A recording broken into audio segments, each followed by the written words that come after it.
This is super lecture number 7 starting with the biological molecules. हमने discuss किया था biological molecules में biochemistry की सबसे पहले इंपॉर्टेंट डेफिनेशन। बायोकेमिस्ट्री हमारे बायो की वो वाली ब्रांच है जिसमें हम बायोलॉजिकल कंपोनेंट्स और बायोलॉजिकल प्रोसेसेस को डिस्कस कर रहे होते हैं। बायोलॉजिकल कंपोनेंट्स में हमारे पास जो अभी हम डिस्कस कर चुके हैं carbohydrates, proteins, lipids, nucleic acids, water etcetera. इनमें इंपॉर्टेंट जो हैं वो चार ही। बायोलॉजिकल प्रोसेसेस में हमारे पास दो तरह के प्रोसेसेस दोनों जो हम बायोकेमिस्ट्री में डील कर रहे होते हैं, मेटाबॉलिक और नॉन मेटाबॉलिक। मेटाबॉलिक रिएक्शंस सिर्फ हम उनको कहते हैं जो सेल के अंदर होते हैं, विद इन द सेल। और नॉन मेटाबॉलिक रिएक्शंस जो कि आउटसाइड द सेल होते हैं, एक्स्ट्रा सेलुलर स्पेस में, कोई कैविटी में, जैसे कि हमने डाइजेशन में, रिस्पायरेशन में डिस्कस किया था कि किस तरीके से एंजाइम सिक्रीट होते हैं, वो डाइजेशन ऑफ द फूड करवाते हैं, break down of the food करवाते हैं, हाइड्रोलाइसिस करवाते हैं, राइट। तो वो सारे के सारे रिएक्शंस हैं हमारे पास non metabolic reactions.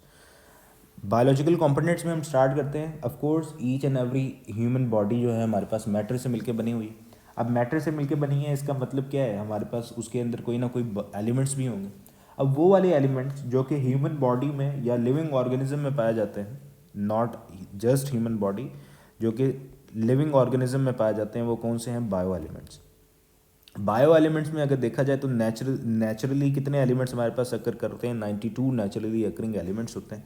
Naturally occurring element का मतलब ये होता है कि वो वाले एलिमेंट्स जो कि without the human interference nature में पाए जाए, जो कि हमारे पास हाइड्रोजन से लेकर यूरेनियम तक होते हैं, नेचुरली अकरिंग एलिमेंट्स।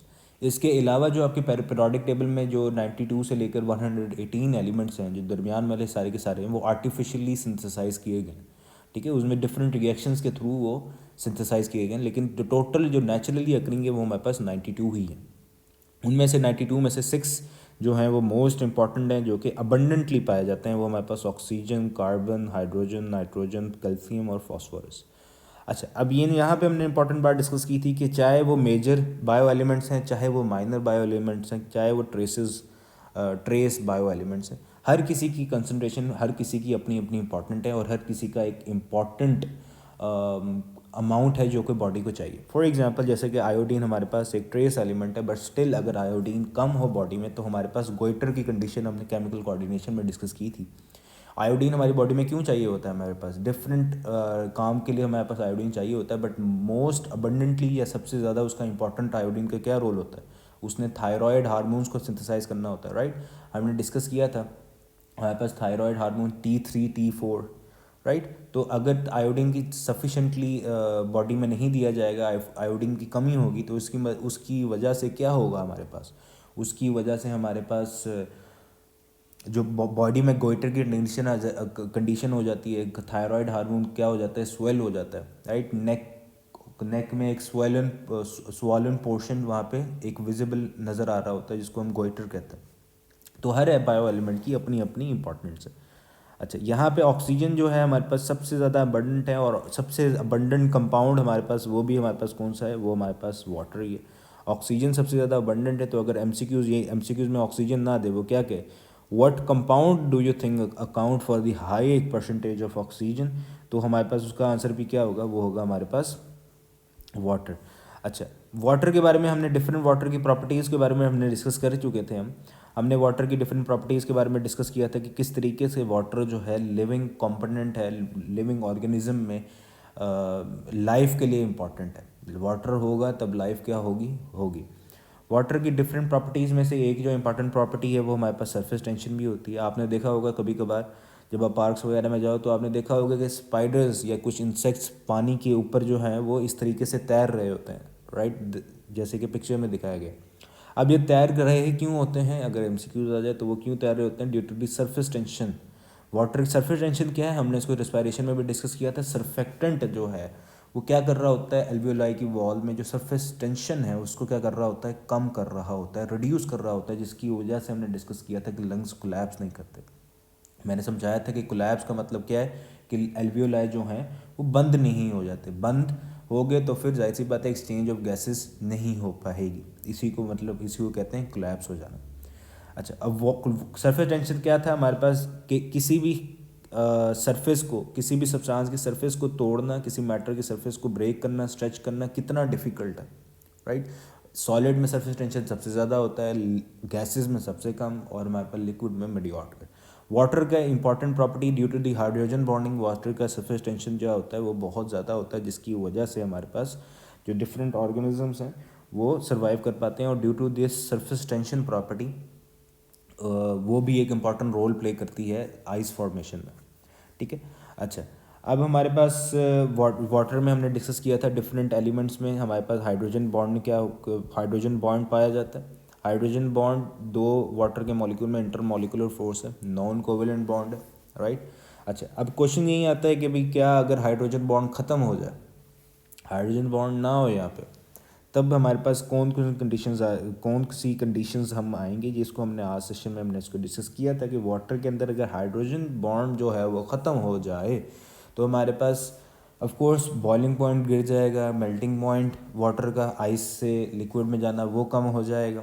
इसी के साथ साथ हमारे पास वाटर जो हमारे पास प्लांट में ट्रांसपोर्ट होता है, हमने डिस्कस किया था ना टैग थ्योरी के अकॉर्डिंग, क्वेश्चन और एडिशन वाली थ्योरी के वाटर क्वेश्चन में हमने डिस्कस किया था हाइड्रोजन बॉन्ड, दो वाटर के मॉलिक्यूल के दरमियान में जो बॉन्ड होता है वो वाटर को हेल्प आउट करता है कि वाटर चेन में एक मूव करे, और उस चेन में जब वाटर मूव कर रहा होता है तभी वो क्या होता है against the gravity from the roots to the leaves या प्लांट की अपर साइड में वो क्या होता है मूव होता है, right, due to the cohesion और एडिशन। अब हाइड्रोजन बॉन्ड नहीं होगी वाटर में, हाइड्रोजन बॉन्ड अगर वीक होगी तब क्या होगा, वाटर ऑफ कोर्स मूव नहीं कर पाएगा, तो डिफरेंट प्रॉब्लम्स हो सकते हैं। बायो एलिमेंट्स में हमारे पास ऑक्सीजन के बाद जो हमारे पास दूसरा आता है जिसको बैकबोन ऑफ लाइफ भी कहते हैं, वो हमारे पास था carbon. Carbon is the second most, not second most बल्कि one of the most important, oxygen के बाद परसेंटेज में बात करें तो हमारे पास हाँ carbon is the second most abundant. अच्छा कार्बन हमारे पास बेसिक इम्पॉर्टेंट पता है क्यों है, बेसिकली जब लाइफ ओरिजिनेट हुई थी ना, ठीक, लाइफ इस प्लैनेट में जब आई थी शुरू में, तब हमारे पास बायोलॉजिकल मॉलिक्यूल्स को सिंथेसिस, बायोलॉजिकल मॉलिक्यूल की सिंथेसिस होनी थी, राइट। अब बायोलॉजिकल मॉलिक्यूल में हमने डिस्कस किया है जैसे कि हम प्रोटीन्स में कार्बन ने नाइट्रोजन के साथ बॉन्ड बनाना होता है, कार्बन ने कार्बन के साथ भी बॉन्ड बनाना होता है, कार्बन ने ऑक्सीजन के साथ भी बॉन्ड बनाना होता है, ग्लाइकोसिडिक लिंकेज हमने डिफरेंट डिस्कस किया था, एन टाइप ग्लाइकोसिडिक लिंकेज, ओ टाइप ग्लाइकोसिडिक लिंकेज, ठीक है। अब बायोलॉजिकल मॉलिक्यूल्स को हमने सिंथेसिस बायोलॉजिकल मॉलिक्यूल्स की करवानी है तो हमारे पास एक ऐसा एलिमेंट होना चाहिए जो कि इन तमाम एलिमेंट के साथ आसानी से जो है बॉन्ड बना सके, और during the early phase of life carbon was the element जो कि जिसके पास ये सारी एबिलिटी थी कि वो इन सब एलिमेंट के साथ ईजीली बासानी वो क्या कर सकता था, बॉन्ड बना सकता था, ठीक है। और यही रीज़न है कि कार्बन जो है हमारे पास हर बायो एलिमेंट में पाया जाता है। हमने प्रोटीन्स में भी कार्बन है, कार्बोहाइड्रेट में भी कार्बन पढ़ा है, हमने न्यूक्लिक एसिड में भी पढ़ा है, लिपिड्स में भी पढ़ा है, राइट। अब यही हमारे पास मेजर बायो एलिमेंट्स है जो कि और लिविंग ऑर्गेनिज्म को बना रहे होते हैं, राइट। तो जिसकी वजह से हम कहते हैं कि carbon is the backbone of life. Carbon हमारे पास आखिरकार किस तरीके से एटमॉस्फेयर से एक लिविंग ऑर्गेनिज्म की बॉडी में इनकॉपरेट होता है, वो हमारे पास था फोटोसिंथेसिस का प्रोसेस। प्लांट क्या करता है, कार्बन डाइऑक्साइड जो कि हवा में मौजूद है, एनवायरनमेंट में मौजूद है, उसको वाटर के साथ ऐड करके with the help of light and photosynthetic pigment उसको किस में, शुगर्स में कन्वर्ट कर देता है। अब यही शुगर्स फिर आगे सेल में डिफरेंट मेटाबॉलिक रिएक्शन में यूज़ होती है, चेंज होती है, और इस तरीके से कार्बन जो है लिविंग ऑर्गेनिज्म में इनकॉपरेट होता है। कार्बोहाइड्रेट की अगर हम फोटोसिंथेसिस की यहाँ पे इक्वेशन को देखें तो फोटोसिंथेसिस की यहाँ पे हमारे पास एक कार्बोहाइड्रेट बना है। कार्बोहाइड्रेट का जनरल फॉर्मूला यहाँ पे अगर हम लिखें तो हमारे पास ये बनता है, राइट, कार्बन विद वाटर। इसलिए यही रीज़न थी, हमने डिस्कस किया था कि कार्बोहाइड्रेट का जो दूसरी डेफिनेशन थी हमारे पास, जो प्रिमिटिव डेफिनेशन थी वो क्या थी, हाइड्रेट्स ऑफ कार्बन, कार्बन के हाइड्रेट, कार्बन के साथ वाटर अटैच, ठीक है। लेकिन अकॉर्डिंग टू मॉडर्न डेफिनेशन हमारे पास जो कार्बोहाइड्रेट की डेफिनेशन है वो ज़्यादा प्रिसाइज है, वो ज़्यादा एक्यूरेट है। कार्बोहाइड्रेट की डेफिनेशन क्या है, अब देखो हमारे पास ये यहाँ पे दो स्ट्रक्चर बने हुए हैं हमने कार्बोहाइड्रेट के, फ्रुक्टोज और ग्लूकोज, ठीक है। अब इस स्ट्रक्चर में आपको दो तीन बातें हैं जो कि आपको नज़र आ रही हैं। कौन कौन सी बातें, नंबर वन तो इसके साथ बहुत सारे जो हैं हाइड्रोक्सिल ग्रुप अटैच हैं, ठीक है। एक हाइड्रोक्सिल ग्रुप मोनो हाइड्रोक्सिल, दो हो गए डाई हाइड्रोक्सिल, तीन हो गए ट्राई हाइड्रोक्सिल, ज़्यादा हो गए तो पोली हाइड्रोक्सिल, ठीक है। तो पोली हाइड्रोक्सी। दूसरा आप कार्बोहाइड्रेट में देख रहे हो कि एक साइड में हमारे पास एल्डिहाइड कार्बोनिल फंक्शनल ग्रुप है, एक साइड में हमारे पास कीटोन फंक्शनल ग्रुप है कार्बोनल, ठीक है। तो हमारे पास कौन सी डेफिनेशन होगी, पॉली कार्बोहाइड्रेट वो सारे कंपाउंड जिसमें पॉली हाइड्रोक्सी अल्डिहाइड या पॉली हाइड्रोक्सी कीटोन्स, ठीक है, वो वाले कार्बोहाइड्रेट, वो वाले कंपाउंड जिसमें काफ़ी सारे हाइड्रोक्सिल ग्रुप्स और एक फंक्शनल ग्रुप के तौर पे या फिर तो एल्डिहाइड या एक कीटोन ग्रुप पाया जाए, वो वाले कंपाउंड हमारे पास कौन से हैं, कार्बोहाइड्रेट्स। और a compound that yields a powder, of course जो हमने दो तरह के प्रोसेसेस को हमने डिस्कस किया था, एक हमारे पास थे हमारे सिंथेसिस वाला प्रोसेस जिसमें एक पॉलीमर की सिंथेसिस होती थी, मीनिंग टू से द कंडेंसेशन रिएक्शन, और एक हमारे पास था हाइड्रोलिसिस। जितने भी सारे डाइजेशन वाले रिएक्शंस थे हमने इसको डिस्कस किया था, वो कौन से होते हैं, वो हाइड्रोलिसिस वाले होते हैं, जिसमें वाटर क्या होता है, यूज़ होता है पॉलीमर को तोड़ने में इनटू मोनोमर्स। जबकि कंडेंसेशन वाले रिएक्शन में जब वाटर जो है वो रिलीज होता है एज अ प्रोडक्ट, ठीक है। अच्छा, ये हमारे पास हो गई थी कार्बोहाइड्रेट की डेफिनेशंस। कार्बोहाइड्रेट की डेफिनेशन में हमने ग्लूकोज और फ्रुक्टोज की इंपॉर्टेंट बातें हमने डिस्कस की थी। यहाँ पे हमने डिस्कस किया था कि कार्बोहाइड्रेट जब वाटर में डिजॉल्व होते हैं तो कार्बन नंबर 1 और कार्बन सेकंड लास्ट कार्बन जो है, सेकंड लास्ट कार्बन का जो ऑक्सीजन है, वो दोनों अपने आप के अपने साथ क्या करते हैं, रिएक्शन शो करते हैं और एक रिंग की फॉर्मेशन हो जाती है। उसको हमने कहा था, यही हमने कहा था कि कार्बन की प्रॉपर्टीज़ में कि कार्बन ना सिर्फ दूसरे एलिमेंट के साथ क्या करता है, बॉन्ड बनाता है, जैसे कि उसने कार्बन और ऑक्सीजन के साथ बनाया हुआ है, ऑक्सीजन के साथ बनाया हुआ है बॉन्ड, लेकिन उसके साथ साथ ये रिंग फॉर्मेशन में भी अपना एक अहम किरदार जो है वो रोल प्ले करता है, जिसकी वजह से कार्बन, एक और रीज़न हमने डिस्कस की थी कि why carbon is the backbone of life. अच्छा, यहाँ पर आपने ये रिंग फॉर्मेशन तो होगी, यहाँ पे एक इम्पॉर्टेंट जो बात आती है वो ये आती है कि अब ये देखो ऊपर हमने स्ट्रक्चर ड्रॉ किया है, स्ट्रक्चर लीनियर स्ट्रक्चर है हमारे पास, बल्कि पीछे ही नीचे ही चलते हैं, ये हमारे पास लीनियर स्ट्रक्चर है, ठीक है। अब लीनियर स्ट्रक्चर में अकॉर्डिंग टू केमिस्ट्री हमने जो डिस्कस किया था कि केमिस्ट्री में वो वाले फंक्शनल ग्रुप होता है, किसी भी एक से ज़्यादा फंक्शनल ग्रुप हों एक किसी भी कंपाउंड में, तो जो वो वाला फंक्शनल ग्रुप जो सबसे ज़्यादा रिएक्टिव होता है वो उस कंपाउंड का क्या होता है, मोस्ट रिएक्टिव पार्ट, वही उस कंपाउंड का सबसे ज़्यादा फंक्शनल ग्रुप कहलाता है ना, वो कंपाउंड उस क्लास में क्लासीफाई होता है। अब यहाँ पे एक हमारे पास है हाइड्रोक्सिल ग्रुप, एक हमारे पास है एल्डिहाइड ग्रुप। अब अकॉर्डिंग टू दी वो सीक्वेंस जो कि आपकी हाइड्रोकार्बन वाले चैप्टर में सेकंड ईयर की केमिस्ट्री में लिखा हुआ है, एल्डिहाइड हमारे पास ज़्यादा रिएक्टिव है, तो ये हमारे पास कौन सा ग्रुप हुआ, aldehyde, carbonyl compound, meaning to say linear form में एक कार्बोहाइड्रेट का जो ग्रुप होता है, फंक्शनल ग्रुप, वो एक कोई भी कार्बोनल कंपाउंड होता है। यहाँ पे इन दिस केस एल्डिहाइड था, जो ये एल्डिहाइड है। अगर यहाँ पे फ्रुक्टोज होता, मीनिंग टू से कीटोन, तो ये यहाँ पे किसका कंपाउंड होता है, कीटोन वाला।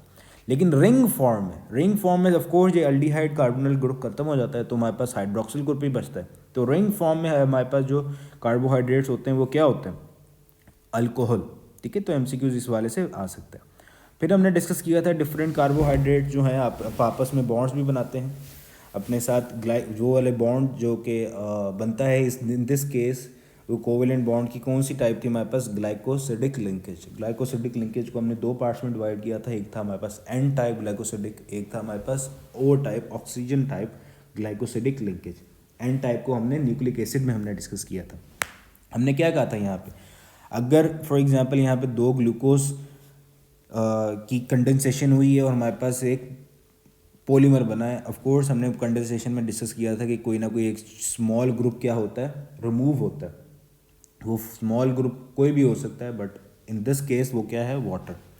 अच्छा, यहाँ पर एक और कॉन्सेप्ट जो आता है वो आता है अल्फ़ा और बीटा का। अल्फ़ा और बीटा को अभी हम जाके स्टीरियो आइसोमर्स में हम इसको डिस्कस करते हैं, लेकिन यहाँ पे हमने इसको डिस्कस किया था, ये बॉन्ड जो बनता है वो हमारे पास कौन सा होता है, ग्लाइकोसिडिक लिंकेज। इसमें जो पहला हम नंबर लिखते हैं वो पहले मोनोसेक्राइड से लिया गया कार्बन जो कि रिएक्शन शो करता है, और दूसरा हमारे पास नंबर होता है कि दूसरे मोनोसेक्राइड में जो कार्बन ने रिएक्शन शो किया है जिसके दरमियान में ग्लाइकोसिडिक लिंकेज हुआ है, वो वाले कार्बन का हम नंबर लिखते हैं। तो माल्टोज के केस में हमारे पास carbon number 1 of one monosaccharide और carbon number 4 of the other monosaccharide. इसी तरीके से नीचे सुक्रोज की डेफिनेशन थी। सुक्रोज में एक इंपॉर्टेंट बात जो है ना आपने याद रखनी है, वो बल्कि हम आगे जाकर डिस्कस करते हैं कि आखिरकार क्यों सुक्रोज को हमने डिस्कस किया था ना, कार्बोहाइड्रेट को हमने डिवाइड किया था, तो हमने कहा था कि ओलिगोसेक्राइड में दो ऐसे ओलिगोसेक्राइड हैं जो कि नॉन रिड्यूसिंग है। अब वो नॉन रिड्यूसिंग क्यों है, इसको हम जाके अभी हम दोबारा वापस आते हैं, इसको यहाँ पे हम अभी इसको आगे के लिए छोड़ देते हैं। स्टीरियो आइसोमर्स के बारे में हमने डिस्कस किया था। स्टीरियो आइसोमर्स वो वाले सारे के सारे स्टीरियो आइसोमर्स जिनका सेम मॉलिक्यूलर फार्मूला हो, सेम मॉलिक्यूलर फार्मूला, जैसे कि ग्लूकोज और फ्रुक्टोज। अब क्या ग्लूकोज और फ्रुक्टोज स्टीरियो आइसोमर्स हैं, पता कर लेते हैं अभी। सेम मॉलिक्यूलर फार्मूला और same connectivity of elements, same connectivity of atoms. यहाँ पे आपने ना याद रखनी है, अगर मैं ये स्टेटमेंट दूं कि ग्लूकोज और फ्रुक्टोज स्टीरियो आइसोमर्स हैं एक दूसरे के, तब ये स्टेटमेंट गलत होगी। ग्लूकोज और फ्रुक्टोज हमारे पास फंक्शनल ग्रुप आइसोमर्स तो हैं, लेकिन स्टीरियो आइसोमर्स नहीं है। स्टीरियो आइसोमर्स को वैसे हमने केमिस्ट्री में जब सेकंड ईयर में भी हमने इसको डिस्कस किया था, जब हमने उसको ज्योमेट्रिक आइसोमर्स के पढ़ नहीं रहे थे, सिस और ट्रांस, वो भी स्टीरियो आइसोमर्स की टाइप है, लेकिन कार्बोहाइड्रेट में हम उसको डिस्कस नहीं करेंगे। ग्लूकोज और फ्रुक्टोज, दोबारा डेफिनेशन, जिनका सेम मॉलिक्यूलर फार्मूला, ठीक है, ग्लूकोज और फ्रुक्टोज का सेम मॉलिक्यूलर फार्मूला, लेकिन उसने लिखा है कि same connectivity of atoms. Atoms की कनेक्टिविटी तो सेम नहीं है ना। यहाँ पे फॉर एग्जांपल यहाँ पे एल्डिहाइड ग्रुप है, यहाँ पे कनेक्टिविटी जो है कार्बन की वो डिफरेंट है, ठीक है। इसी तरीके से यहाँ कार्बन नंबर 1 ने ऑक्सीजन के साथ डबल बॉन्ड बनाया हुआ है, यहाँ पे कार्बन नंबर 1 ने ऑक्सीजन के साथ कोई डबल बॉन्ड नहीं है, कनेक्टिविटी तो सेम नहीं है ना। दिस मीन्स मेरी ये स्टेटमेंट कि ग्लूकोज और फ्रुक्टोज स्टीरियो आइसोमर्स हैं एक दूसरे के, वो गलत है। ग्लूकोज और फ्रुक्टोज हमारे पास स्टीरियो आइसोमर्स नहीं है, एक दूसरे के फंक्शनल आइसोमर्स हैं। स्टीरियो आइसोमर्स अभी आपको दोबारा पता लग जाएगी कि जब हम डिस्कस करेंगे ना DNL आइसोमर्स के बारे में, तब आपको इसको मज़ीद जो है क्लैरिफिकेशन मिल जाएगी। स्टीरियो आइसोमर्स में हमारे पास आ जाते हैं एनांटियोमर्स। एनांटियोमर्स जिसका एक जो आसानी वर्ड है वो यही है, मिरर इमेजेस। वो दो मोनोसेक्राइड जो एक दूसरे की मिरर इमेजेस हों, जैसे कि हमारे पास D और L आइसोमर्स। D और L आइसोमर्स हमने क्या डिस्कस किया था कि अगर जो हमारे पास सेकंड लास्ट कार्बन है, सेकंड लास्ट कार्बन पे अगर हाइड्रोक्सिल ग्रुप राइट साइड पे हो तो हमारे पास D शुगर होगी, अगर लेफ्ट साइड पे हो तो हमारे पास L शुगर होगी। मीनिंग टू से D और L जो हमारे पास शुगर्स होती हैं वो एनांटियोमर्स की भी टाइप होती हैं, वो D और L आइसोमर्स तो होते ही होते हैं। तो DL एंड एनांटियोमर्स हमारे पास मिरर इमेजेस होती हैं। इन द सेम वे जैसे कि हमारे हाथ जो हैं वो सिमेट्रिक तो है ही हैं, लेकिन इसके साथ साथ वो मिरर एक दूसरे की इमेजेस भी हैं। हमारे हाथ जो हैं वो एक दूसरे के एनांटियोमर्स हैं, स्टीरियो आइसोमर्स हैं।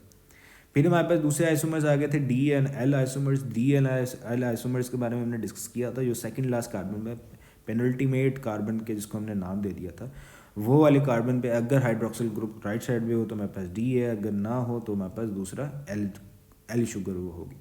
ऑप्टिकल आइसोमर्स में हमने डिस्कस किया था डेक्सो रोटेटरी शुगर्स होती हैं जिसको हम पॉजिटिव साइन से रिप्रेजेंट करते हैं, और हमारे पास लीवो रोटेटरी शुगर्स होती हैं जिनको हम नेगेटिव साइन से जो है रिप्रेजेंट कर रहे होते हैं। इन दिस सेम वे ना, इसके सिंपल मतलब यही है, अगर मैं यहाँ पे अगर फॉर एग्जांपल एक शुगर ड्रॉ करूँ, फॉर एग्जांपल ये पॉजिटिव शुगर है, मतलब कि डेक्सो रोटेटरी है, तो इसका क्या मतलब है? इसका मतलब ये है कि अगर मैं लाइट को इसके अंदर से पास आउट करवाऊँ तो ये राइट साइड पे हमारे पास उसको क्या करेगी? रिफ्लेक्ट करेगी, रोटेट करेगी। अगर ये नेगेटिव होती तो ये किस साइड पे करेगी? लेफ्ट साइड पे उसको रोटेट करेगी। तो ये हमारे पास हो जाते हैं ऑप्टिकल आइसोमर्स, जो कि कार्बोहाइड्रेट्स होते हैं। और ऑप्टिकल आइसोमर्स में हमारे पास एसिमेट्रिक कार्बन आ जाता है, एसिमेट्रिक कार्बन जिसको कायरल कार्बन भी कहते हैं। कायरल कार्बन के बारे में हमने क्या डिस्कस किया था कि कायरल कार्बन का मतलब है कि 4 कार्बन की साइड्स होती है ना, कार्बन ने 4 बॉन्ड्स बनाने होते हैं। अगर चारों साइड पे 4 डिफरेंट ग्रुप्स अटैच हों, अगर यहाँ पे हमारे पास कार्बन है तो चारों साइड में हमारे पास 4 मुख्तलिफ ग्रुप्स अगर अटैच हों तो हमारे पास वो वाला कार्बन कौन सा होगा? Chiral carbon. कायरल कार्बन से रिलेटेड एक जो हमने इम्पॉर्टेंट बात जो डिस्कस की थी वो हमारे पास कौन सी थी? हमने कहा था कि कायरल कार्बन, जैसे कि ग्लूकोज है, ग्लूकोज में हमारे पास कितने कायरल कार्बन हैं? अभी ग्लूकोज, यस ये रहा ग्लूकोज का हमारे पास कितने कार्बन हैं? ये वाला कार्बन क्या कायरल कार्बन है? नहीं कायरल कार्बन। क्यों? क्योंकि इसकी चारों साइड में मुख्तलिफ ग्रुप्स नहीं है। यहाँ पे पहली बात तो उसने डबल बॉन्ड बनाया हुआ है, ये हमारे पास मतलब कि मीनिंग टू से उसकी जो 2 साइड्स हैं वो सिर्फ 2 बॉन्ड जो हैं वो एक ही एलिमेंट के साथ जुड़े हुए हैं, कायरल कार्बन नहीं है। क्या कार्बन नंबर ये वाला कायरल कार्बन है, एक पूरा ग्रुप ये वाला अटैच है, एक बाकी पूरा ग्रुप उसके साथ ये वाला अटैच है, कायरल कार्बन है। क्या कार्बन ये वाला कायरल कार्बन है, ये वाला कायरल कार्बन बिल्कुल है। कैसे कि उसके ऊपर ये वाला पूरा का पूरा ग्रुप अटैच किया हुआ है, एक पूरा का पूरा ये वाला ग्रुप अटैच है, राइट। क्या ये कायरल कार्बन है, ये भी कायरल कार्बन है। कैसे ये वाला कायरल कार्बन है, एक पूरा का पूरा ऊपर वाला ग्रुप और ये पूरा का पूरा नीचे वाला ग्रुप, ठीक है। इसी तरीके से अगर ये वाला कायरल कार्बन है, ये वाला कायरल कार्बन है, एक पूरा का पूरा ऊपर वाला ग्रुप, फिर ये नीचे वाला ग्रुप, ये हमारे पास कायरल कार्बन। कायरल कार्बन का जो हमने इंपॉर्टेंट जो हमने फार्मूला डिस्कस किया था वो क्या था, वो हमारे पास था 2n का फार्मूला। इसमें हमारे पास जो n था वो क्या था, n था हमारे पास the number of chiral carbons, right, chiral carbons.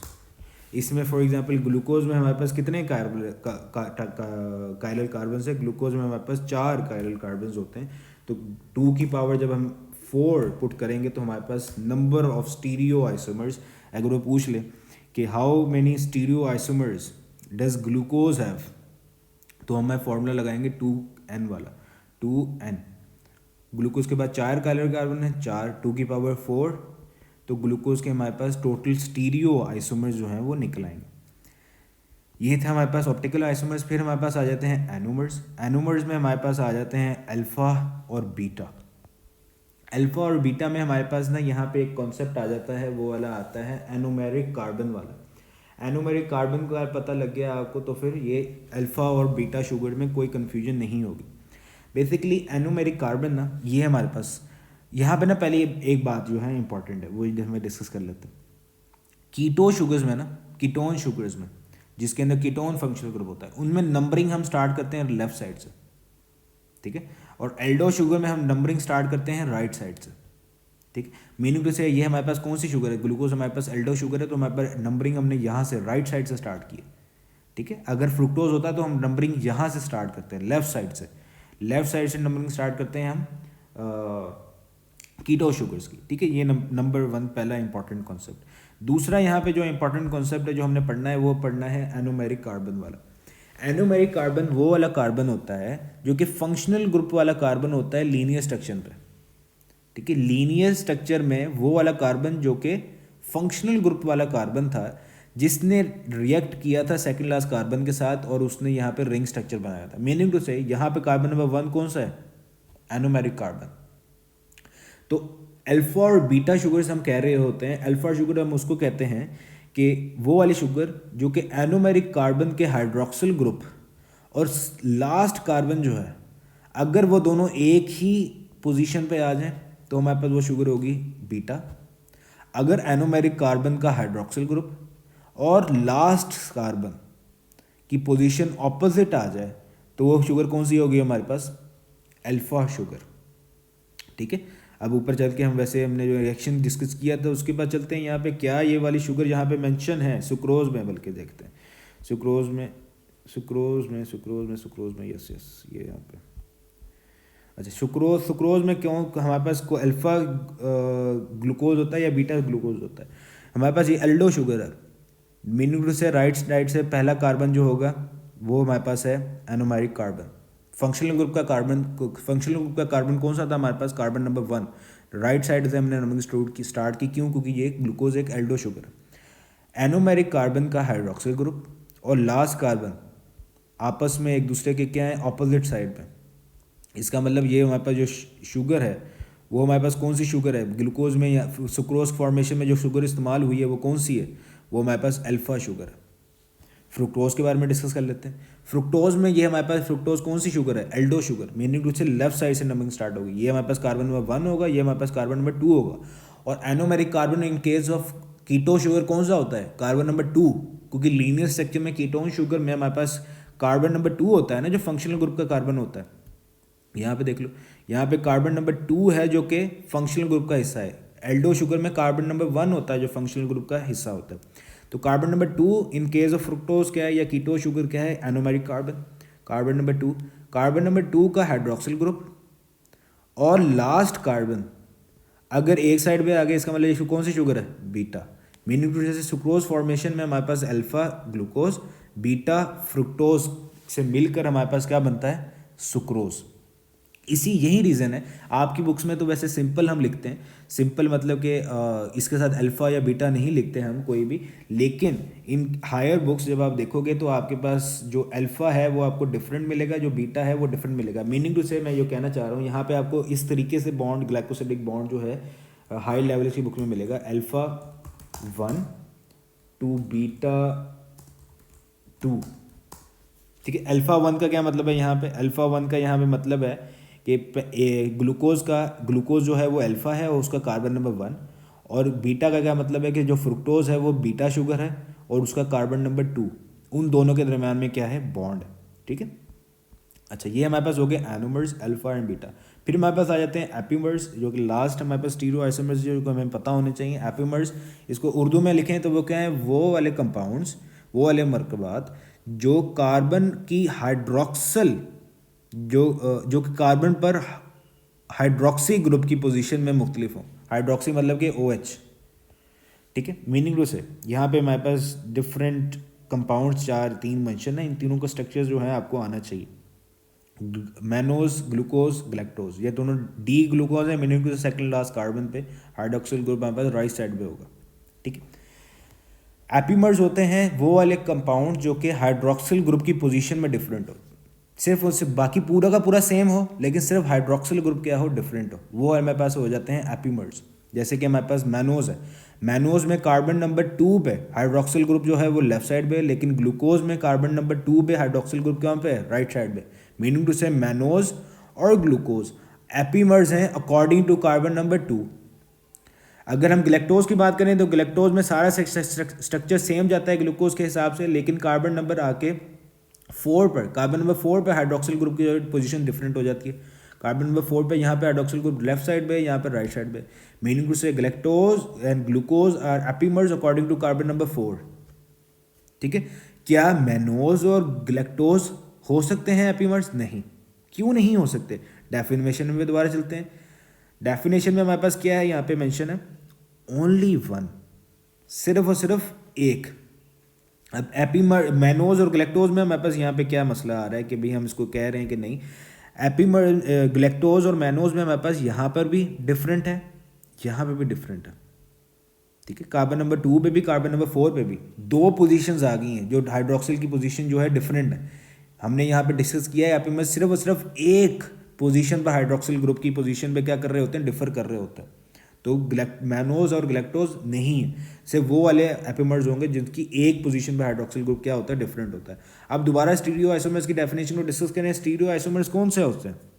वो वाले जिनकी सेम कनेक्टिविटी ऑफ एटम्स हो, मॉलिक्यूलर फार्मूला ठीक हो ही हो लेकिन कनेक्टिविटी ऑफ एटम भी सेम हो।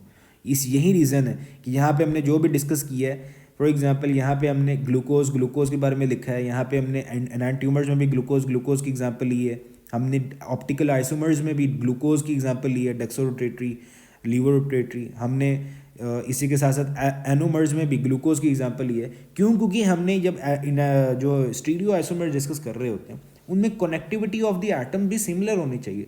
कार्बन नंबर 1 पे जो एटम कार्बन नंबर 1 पे अटैच हैं वो कार्बन नंबर 1 पे अटैच दूसरे कंपाउंड में भी कार्बन नंबर 1 पे ही अटैच हो। समझ आ रही है ना? तो वो वाले स्टीरियो आइसोमर्स होते हैं। That is the reason glucose और fructose are not stereo isomers. ठीक है, अच्छा अब ये देखो यहाँ पे आखिर में वैसे हमने डिस्कस किया है ग्लैक्टोज और मैनोज। यहाँ पे हर कार्बन के साथ, कार्बन नंबर 1 के साथ भी aldehyde group, aldehyde group, aldehyde group, carbon number 2 के साथ भी यहाँ पे हाइड्रोक्सिल ग्रुप है, यहाँ पे भी हाइड्रोजन। कार्बन नंबर 2 के साथ हर जो कंपाउंड है उसके साथ क्या है, हाइड्रोक्सिल ग्रुप एक अटैच है, एक हाइड्रोजन ग्रुप अटैच है, हाइड्राइड ग्रुप अटैच है, राइट। तो फिर हमारे पास ये जो है हमारे पास एपीमर्स है। कनेक्टिविटी ऑफ द एटम्स क्या होनी चाहिए, सिमिलर होनी चाहिए। फिर हमने ग्लूकोज को 3 पार्ट्स में डिवाइड किया था। मोनोसेक्राइड एक जो सिंपलेस्ट थी, जो कि ऑल रिड्यूसिंग थी, इसमें जो एक्स और वाई की वैल्यू होती है जो हमने डिस्कस कर रहे होते हैं वो सेम होती है। ठीक है, एक्स और वाई की वैल्यू हमारे पास यहाँ पे सेम होती है। देख लेते हैं यहाँ पे, अब यहाँ पे कितने ग्लूकोज हैं, जैसे कि यहाँ पे अगर हम डिस्कस करें, late me just use different colour. जैसे यहाँ पे कार्बन नंबर कितने हैं, कार्बन 1 2 3 4 5 6 कार्बन है ना, ग्लूकोज में भी 6 है। तो अगर हम एक्स और वाई की वैल्यू सेम रखें और 6 को पुट करें यहाँ पे, तो एक मिनट नीचे चलते हैं, हाँ यहाँ पे ग्लूकोज की वैल्यू सेम रखें, कार्बन 6H2O6, क्या आंसर आएगा मेरे पास 6H12O6। एक्स की वैल्यू भी सेम हुई, वाई की वैल्यू भी क्या हुई, सेम हुई। आप इसको काउंट कर सकते हो, मैनोज में हाइड्रोजन 12 होंगे, ऑक्सीजन क्या होंगे 6 होंगे। इसी तरीके से ग्लूकोज में भी, ग्लैक्टोज में भी। तो मोनोसेक्राइड में एक्स वैल्यू, वाई की वैल्यू क्या होती है, सेम होती है।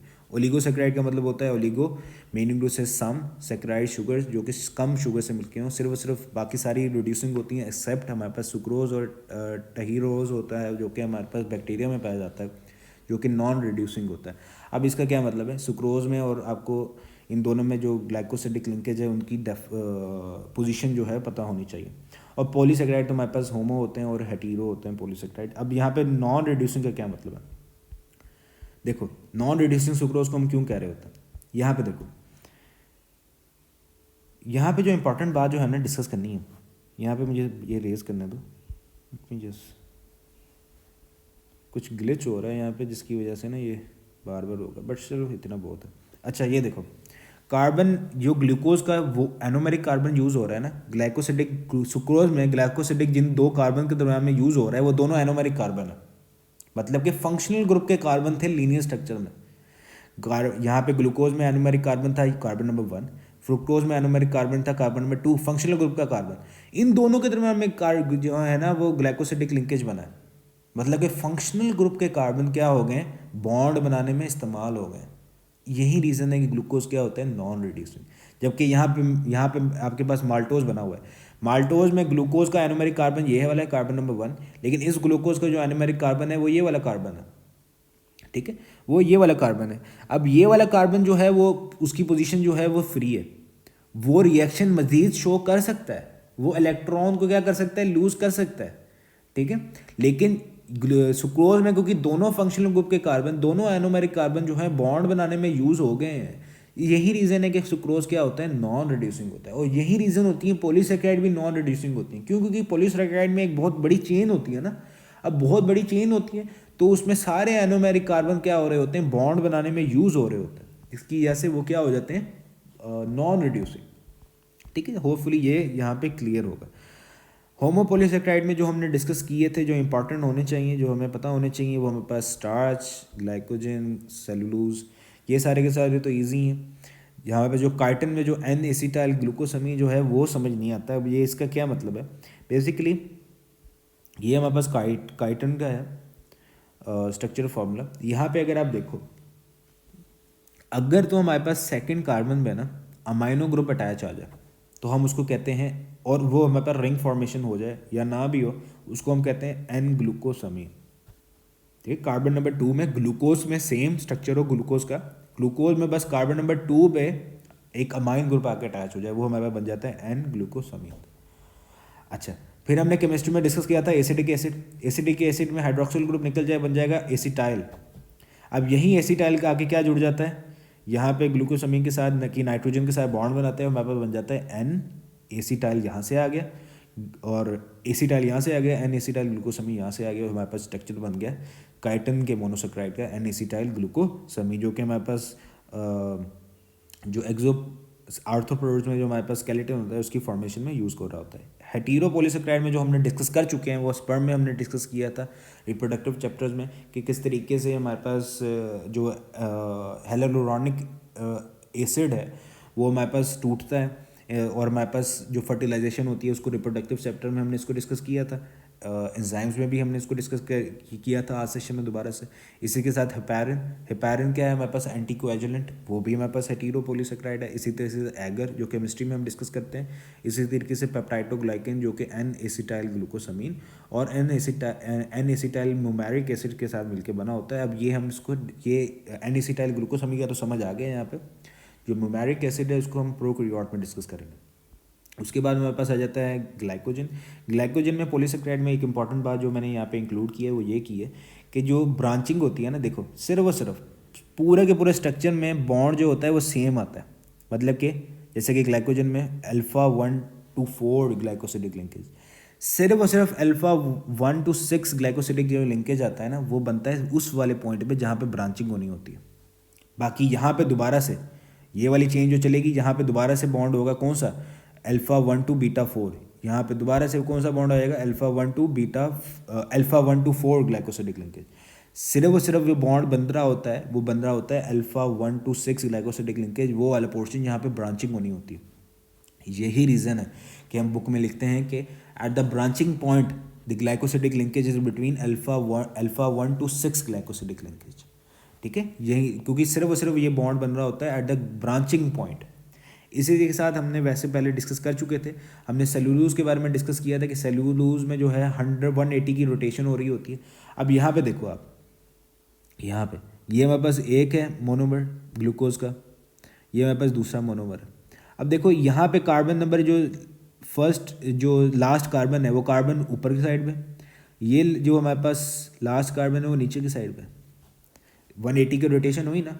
यही रीज़न है कि हमने ग्लूकोज में जो एमसीक्यूज किया था कि सेलुलोज में जो ग्लूकोज इस्तेमाल हो रहे होते हैं बीटा ग्लूकोज, उनमें 180 की रोटेशन होती है। ठीक है, 180 की रोटेशन। दूसरी जो इंपॉर्टेंट बात यहाँ पे हम इसको वैसे रिवाइज कर लेते हैं, हमने जो डिस्कस किया था अल्फ़ा और बीटा, क्या ये ग्लूकोज अल्फ़ा है या बीटा है, हम इसको डिस्कस करते हैं। ये हमारे पास है, ये हमारे पास उल्टा बना हुआ है। यहाँ पे हमारे पास सबसे पहला जो ये थोड़ा सा डिफिकल्ट हो जाएगा तो समझने में शायद आपके लिए मुश्किल हो, ये वाला कार्बन ले लेते हैं क्योंकि ये 180 का रोटेशन हुई पड़ी है ना इस कार्बन पर। यहाँ पे कार्बन नंबर एनोमेरिक कार्बन का कौन सा है, एनोमेरिक कार्बन ये वाला एनोमेरिक कार्बन है। ठीक है, एनोमेरिक कार्बन हमारे पास ये वाला carbon, late me use a different colour, yes, ये हमारे पास एनोमेरिक कार्बन। एनोमेरिक कार्बन का जो हाइड्रोक्सिल ग्रुप है, सॉरी मैंने उल्टा बोल दिया। देखो अब यहाँ पे कंफ्यूजन हो सकती है ना, हमने जो नंबरिंग स्टार्ट करनी थी वो कहाँ से करनी थी, राइट साइड से। क्यों, क्योंकि ग्लूकोज हमारे पास एक एल्डो शुगर है। ठीक है, तो यहाँ पे ये वाला एनोमेरिक कार्बन होगा, हमारे पास ये वाला एनोमेरिक कार्बन नहीं होगा। क्यों, क्योंकि ये एक एल्डो शुगर है। एनोमेरिक कार्बन का हाइड्रोक्सिल ग्रुप जो है, जो कि बॉन्ड बनाने में खैर यूज़ हो गया, फॉर एग्जांपल ये बॉन्ड नहीं बन रहा यहाँ पे, हाइड्रोक्सिल ग्रुप अगर तो लास्ट कार्बन के के साथ जो है उसकी जो पोजीशन हो वो ऑपोजिट हो तो कौन सा ग्लूकोज होगा, अल्फ़ा। अगर उन दोनों की पोजीशन जो है सेम साइड पे आ जाए तो हमारे पास जैसे कि इस केस में था, ऊपर की तरफ बॉन्ड बना हुआ है ना ये वाला, देखो ऊपर की साइड पे, तो ये वाला हाइड्रोक्सिल क्या होगा, ऊपर वाली साइड पे। दोनों की पोजीशन सेम आ जाए तो कौन सा हमारे पास ग्लूकोज हो जाएगा, बीटा ग्लूकोज, राइट। तो यहाँ पे आपने इसको जहन में रखना है जब भी आप इसको तरह के क्वेश्चन को सॉल्व कर रहे हो। तो जिस तरह से अभी हमने मिस्टेक की थी, एनोमेरिक कार्बन हमने गलत ले लिया था, तो एल्डो शुगर में नंबरिंग स्टार्ट की जाती है राइट साइड में। उसके बाद यहाँ पे क्योंकि हम कार्बोहाइड्रेट को डिस्कस कर ही रहे हैं, हमने इसको डिस्कस किया था कि एनिमल में सेल में क्योंकि सेल वॉल जो है नहीं पाई जाती, तो वो कौन सा स्ट्रक्चर है आखिरकार जो एनिमल्स के जो सेल हैं उनको मेंटेन रखता है, उनकी शेप को मेंटेन रखता है। तो हमारे पास हमने डिस्कस किया था जो मोस्ट अबंडेंट प्रोटीन जो हमारे पास प्रोटीन है एनिमल्स में वो कौन सी है, कोलेजन। ठीक है, अब कोलेजन हमारे पास एक्स्ट्रा सेलुलर फ्लूइड में पाई जाती है जो कि मोस्ट अबंडेंट है in human body, connective tissue है ना ये।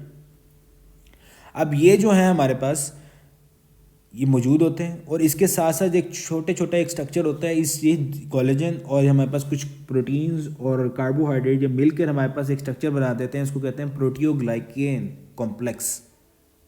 ठीक है, ये प्रोटियोग्लाइकेन कॉम्प्लेक्स बनाते हैं।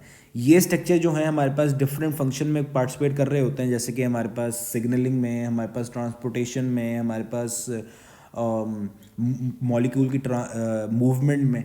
तो ये जो प्रोटियोग्लाइकेन कॉम्प्लेक्स है यही वो चीज़ है जो कि जहाँ पे कोलेजन फाइबर्स भी जिसके साथ अटैच होते हैं, जो कि हमारे पास सेल को स्ट्रेंथ प्रोवाइड करते हैं, सेल को हमारे पास जो सेल को जो शेप है जो मेंटेन रखते हैं। क्योंकि एनिमल सेल के पास सेल वॉल नहीं होती ना। अब सेल वॉल जब नहीं होती एनिमल सेल के पास तो हमारे पास क्या करना होता है उन्होंने कि जाहिर सी बात है शेप तो उन्होंने मेंटेन रखनी है, तो वो शेप को किस तरीके से मेंटेन रखते हैं, उनके पास प्रोटियोग्लाइकेन कॉम्प्लेक्स होता है एक्स्ट्रा सेलुलर फ्लूइड में। दूसरा हमारे पास साइटोप्लाज्म में हमने एमसीक्यूज भी डिस्कस किया था वैसे सेल में कि हमारे पास कौन से वो साइटोस्केलेटन है जो कि सेल मेम्ब्रेन के साथ पाए जाते हैं इनर फेज में, हमारे पास कौन से थे, माइक्रोफिलामेंट्स। वैसे यहाँ पे कोलेजन आ ही गया है तो हमारे पास जो इंपॉर्टेंट बातें हैं वो कौन सी है, मोस्ट अबंडेंट कार्बोहाइड्रेट हमारे पास कौन सा है, हमारे पास सेलुलोज। मोस्ट अबंडेंट प्रोटीन हमारे पास कौन सी है, रोबिस्को, जो कि हमने इसको डिस्कस करेंगे केल्विन साइकिल में। Most abundant protein in plasma कौन सी है हमारे पास, एल्बुमिन। ठीक है, और मोस्ट अबंडेंट लिपिड हमारे पास कौन से हैं, ट्राइग्लिसराइड, जिसको न्यूट्रल लिपिड्स भी हम कह रहे होते हैं। फिर हमारे चलते हैं अमाइनो एसिड वाली साइड पे। अमाइनो एसिड में हमने दो तरह के अमाइनो एसिड्स को दो पार्ट्स में डिवाइड किया था। एक था हमारे पास स्टैंडर्ड, दूसरे नॉन स्टैंडर्ड, एक थे हमारे पास स्टैंडर्ड। नॉन स्टैंडर्ड वो सारे के सारे अमाइनो एसिड्स जो कि मेटाबॉलिक रिएक्शन में पार्टिसिपेट कर रहे होते हैं, और स्टैंडर्ड वो सारे जो प्रोटीन के स्ट्रक्चर को फॉर्म कर रहे होते हैं। नॉन स्टैंडर्ड जैसे कि हमने ऑर्निथाइन, हमने आर्जिनिनो सक्सिनेट, गैबा जो कि न्यूरोट्रांसमीटर है, जो कि हमने डिस्कस किया था वैसे केमिकल कोऑर्डिनेशन में, राइट। तो ये वो सारे के सारे एंजाइम्स, ये अमाइनो एसिड्स हैं जो कि हमारे पास प्रोटीन सिंथेसिस में तो पार्टिसिपेट नहीं कर रहे होते, लेकिन वो किस में पार्टिसिपेट कर रहे होते हैं, वो हमारे पास different reactions of the body में, जैसे कि यूरिया साइकिल में हमने इनको डिस्कस किया था।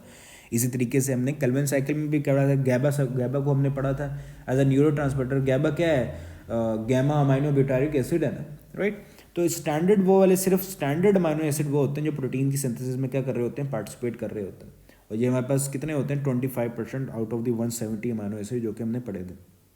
यहाँ पे एक इंपॉर्टेंट बात जो अमाइनो एसिड के स्ट्रक्चर के बारे में हम देखें, यहाँ पे अगर हम स्टैंडर्ड अमाइनो एसिड को देखें ना, तो स्टैंडर्ड अमाइनो एसिड जो होते हैं हमारे पास, वो सारे के सारे अल्फ़ा अमाइनो एसिड्स होते हैं। अब अल्फ़ा अमाइनो एसिड का क्या मतलब है?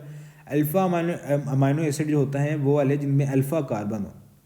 अल्फ़ा कार्बन, उस कार्बन को कहते हैं वो वाला कार्बन जिसके साथ अमाइनो और कार्बोक्सिल ग्रुप जो है वो अटैच हो, ठीक है, वो पहला कार्बन। यहाँ पे बाकी जो कार्बन लगेंगे ना चेन के साथ, वो होगा beta carbon, gamma carbon, theta carbon, etcetera.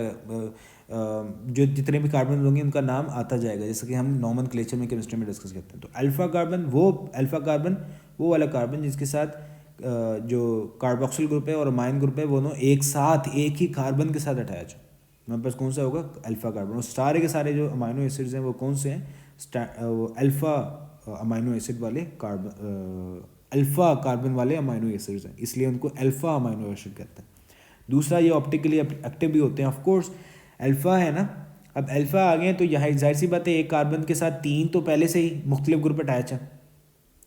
1 2 3 तीन तो वैसे ही मुख्तलिफ ग्रुप अटैच है। ग्लाइसिन के अलावा जितने भी अमाइनो एसिड होंगे स्टैंडर्ड, उनके साथ यहाँ पे कोई ना कोई मुख्तलिफ ग्रुप अटैच होगा। तो वो क्या हो जाएगा? अमाइनो एसिड क्या हो जाएगा? वो कार्बन ऑप्टिकली एक्टिव, वो कायरल कार्बन हो जाएगा। तो standard amino acid except glycine वो क्या होते हैं? सारे के सारे स्टैंडर्ड होते हैं, वो सारे के सारे ऑप्टिकली एक्टिव होते हैं। इसी के साथ साथ अगर जैसे हमने कार्बोहाइड्रेट में डिस्कस किया, तो यहाँ पे फंक्शनल ग्रुप कौन सा है? कार्बोक्सिल फंक्शनल ग्रुप है, मतलब क्या? अमाइनो एसिड, इसलिए तो उनको एसिड कहते हैं, ठीक है। और हमारे पास जो बैकबोन बनती है अमाइनो एसिड की, वो बनती है NCC। ये हमारे पास बैकबोन बन रही होती है प्रोटीन्स में, ठीक है। जो MCQs इस वाले से भी आ सकते हैं। स्टैंडर्ड अमाइनो एसिड को हमारे पास दो पार्ट्स में डिवाइड करते हैं, एसेंशियल में, एक नॉन एसेंशियल में। एसेंशियल और नॉन एसेंशियल। एसेंशियल जो हमारी बॉडी के पास, जिसके पास रेसिपी होती है जिनको बनाने की, जैसे कि आपके मम्मा के पास हो, आपके मम्मा के पास अगर कोई चीज़ बनाने की रेसिपी है तो आपकी मम्मा वो चीज़ बना लेंगी। अगर कोई आपको नहीं आती तो आपको बाहर वो रेडीमेड बनी बनाई वो चीज़ क्या करनी पड़ती है? लेके आनी पड़ती है। अब एसेंशियल अमाइनो एसिड का मतलब ये नहीं है कि आपकी बॉडी को चाहिए, उसको बनाने के लिए कोई चीज़ चाहिए ही नहीं, रॉ मटेरियल ही नहीं चाहिए। आपकी मम्मा को अगर बिरयानी बनानी आती है तो बाहर से, जाहिर सी बात है, रॉ मटेरियल तो बाहर से लेके आना ही पड़ेगा ना। चाहे बेशक आपकी मम्मा के पास रेसिपी हो, लेकिन रॉ मटेरियल तो बाहर से ही आएगा। इसी तरीके से ऐसा नहीं है कि हमारी बॉडी, क्योंकि ये एसेंशियल अमाइनो एसिड के पास, हमारी बॉडी के पास इसकी रेसिपी है कि किस तरीके से ये अमाइनो एसिड बनाने, इसका मतलब ये नहीं है कि हम कोई चीज़ खाना ही ना बंद कर देंगे, अगर कोई बायो एलिमेंट लेना ही बंद कर देंगे तो हमारी बॉडी तब भी एसेंशियल अमाइनो एसिड को सिंथेसाइज करती रहेगी, ऐसा नहीं है। एसेंशियल उसको किस लिए कहते हैं कि हमारी बॉडी के पास उसका रेसिपी मौजूद है कि किस तरीके से वो अमाइनो एसिड बनाना है, लेकिन उसके लिए रॉ मटेरियल जो चाहिए वो बाहर से ही आएगा। और नॉन एसेंशियल जो हमारी बॉडी के पास रेसिपी है ही नहीं, उसको हमने बाहर से फूड में डायरेक्टली हमारी बॉडी क्या करती है, उसको अब्जॉर्ब करती है, वो नहीं बना सकती। एसेंशियल में जो तुम्हारे पास जो एसेंशियल अमाइनो एसिड है, वो उसको आपने याद रखना है। तो आपकी 10 जो एसेंशियल अमाइनो एसिड है जिसको आप याद रख सकते हो, वो हमारे पास हैं एसेंशियल, और हमारे पास हो जाते हैं non essential amino acid. Essential जो हमारे पास होंगे वो भी 10, नॉन एसेंशियल वो भी 10। हमारे पास यहाँ पे नाम लिखता है, वो हमारे पास लगता है PVT, टिम हॉल।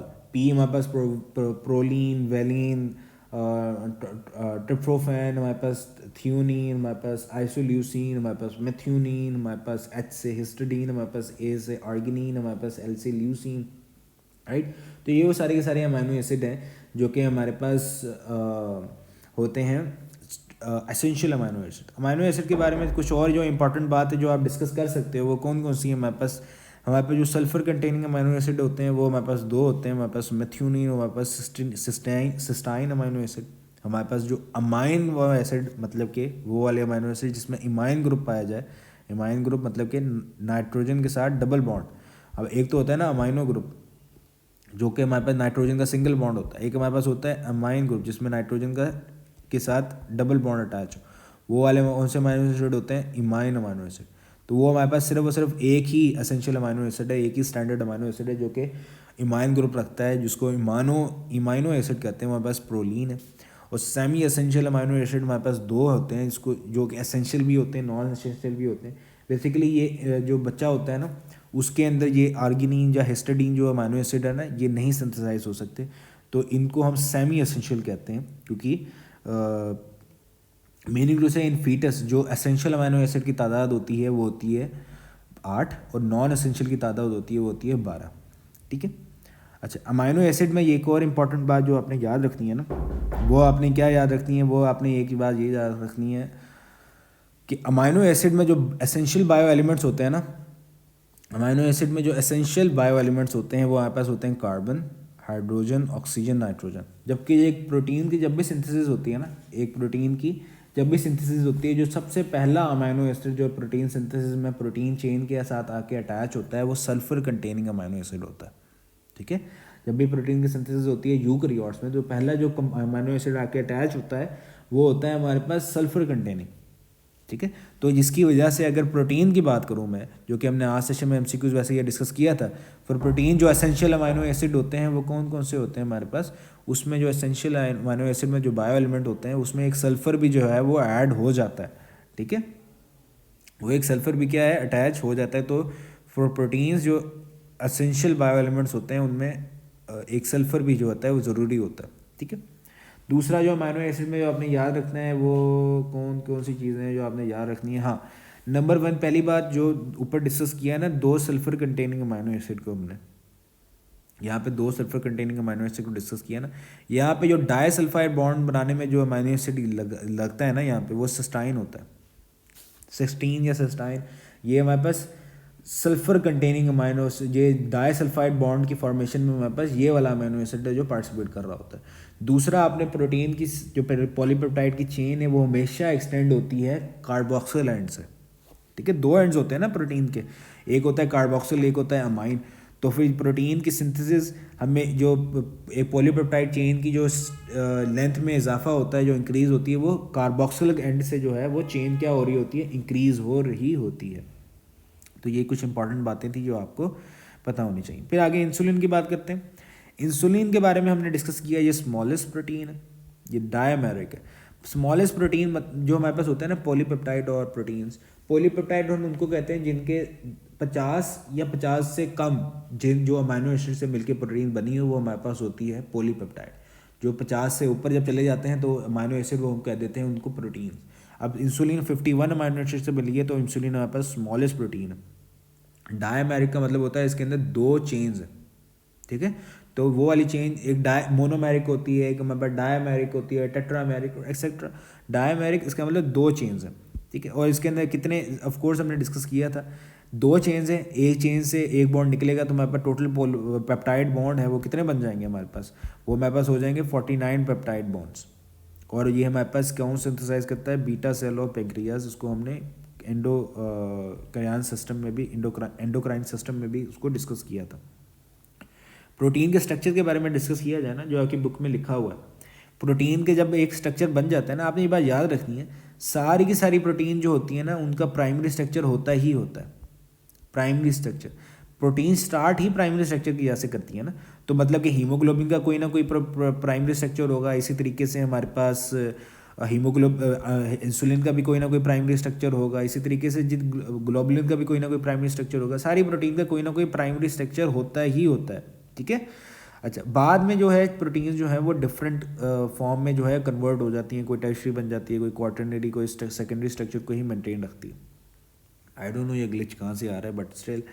अच्छा, 3 चेन्स होती हैं, इनकी फिर मॉडिफिकेशन होती है। इस चेन की मॉडिफिकेशन होती है, ये हमारे पास एक अल्फ़ा चेन है, लेट मी जस्ट यूज़, हाँ, ये हमारे पास अल्फ़ा चेन है, अगर ये हमारे पास अल्फ़ा, और ये हमारे पास अगर ये हमारे पास थोड़ी बीटा चेन है अगर, और ये हमारे पास अल्फ़ा चेन है, और ये हमारे पास चार्ली चेन है, तो ये चार्ली चेंज होती है ना वो निकल जाती है। बाकी ये दो चेन्स में, क्योंकि इन दोनों चेन्स में इंट्रैक्शन होती है, कौन सी इंट्रैक्शन? डाइसल्फाइड बॉन्ड, ठीक है, डाइसल्फाइड बॉन्ड यहाँ पे नज़र आ रहा है ना, इनमें क्योंकि डाइसल्फाइड बॉन्ड होता है। अब वो डाइसल्फाइड बॉन्ड की वजह से हमारे पास ये दोनों चेन्स क्या हो जाती हैं? इंटैक्ट ही रहती हैं, जुड़ी रहती हैं, और हमारे पास यहीं जो है इंसुलिन बन जाता है, ठीक है। तो प्राइमरी स्ट्रक्चर हमारे पास इंसुलिन का वो इस तरीके से होता है, 3 डाइसल्फाइड बॉन्ड होते हैं इन इंसुलिन। आगे हीमोग्लोबिन जो कि एक टेट्रामेरिक प्रोटीन है, टेट्रामेरिक का मतलब मैंने भी बता दिया है कि मतलब कि 4 उसके अंदर क्या होंगी?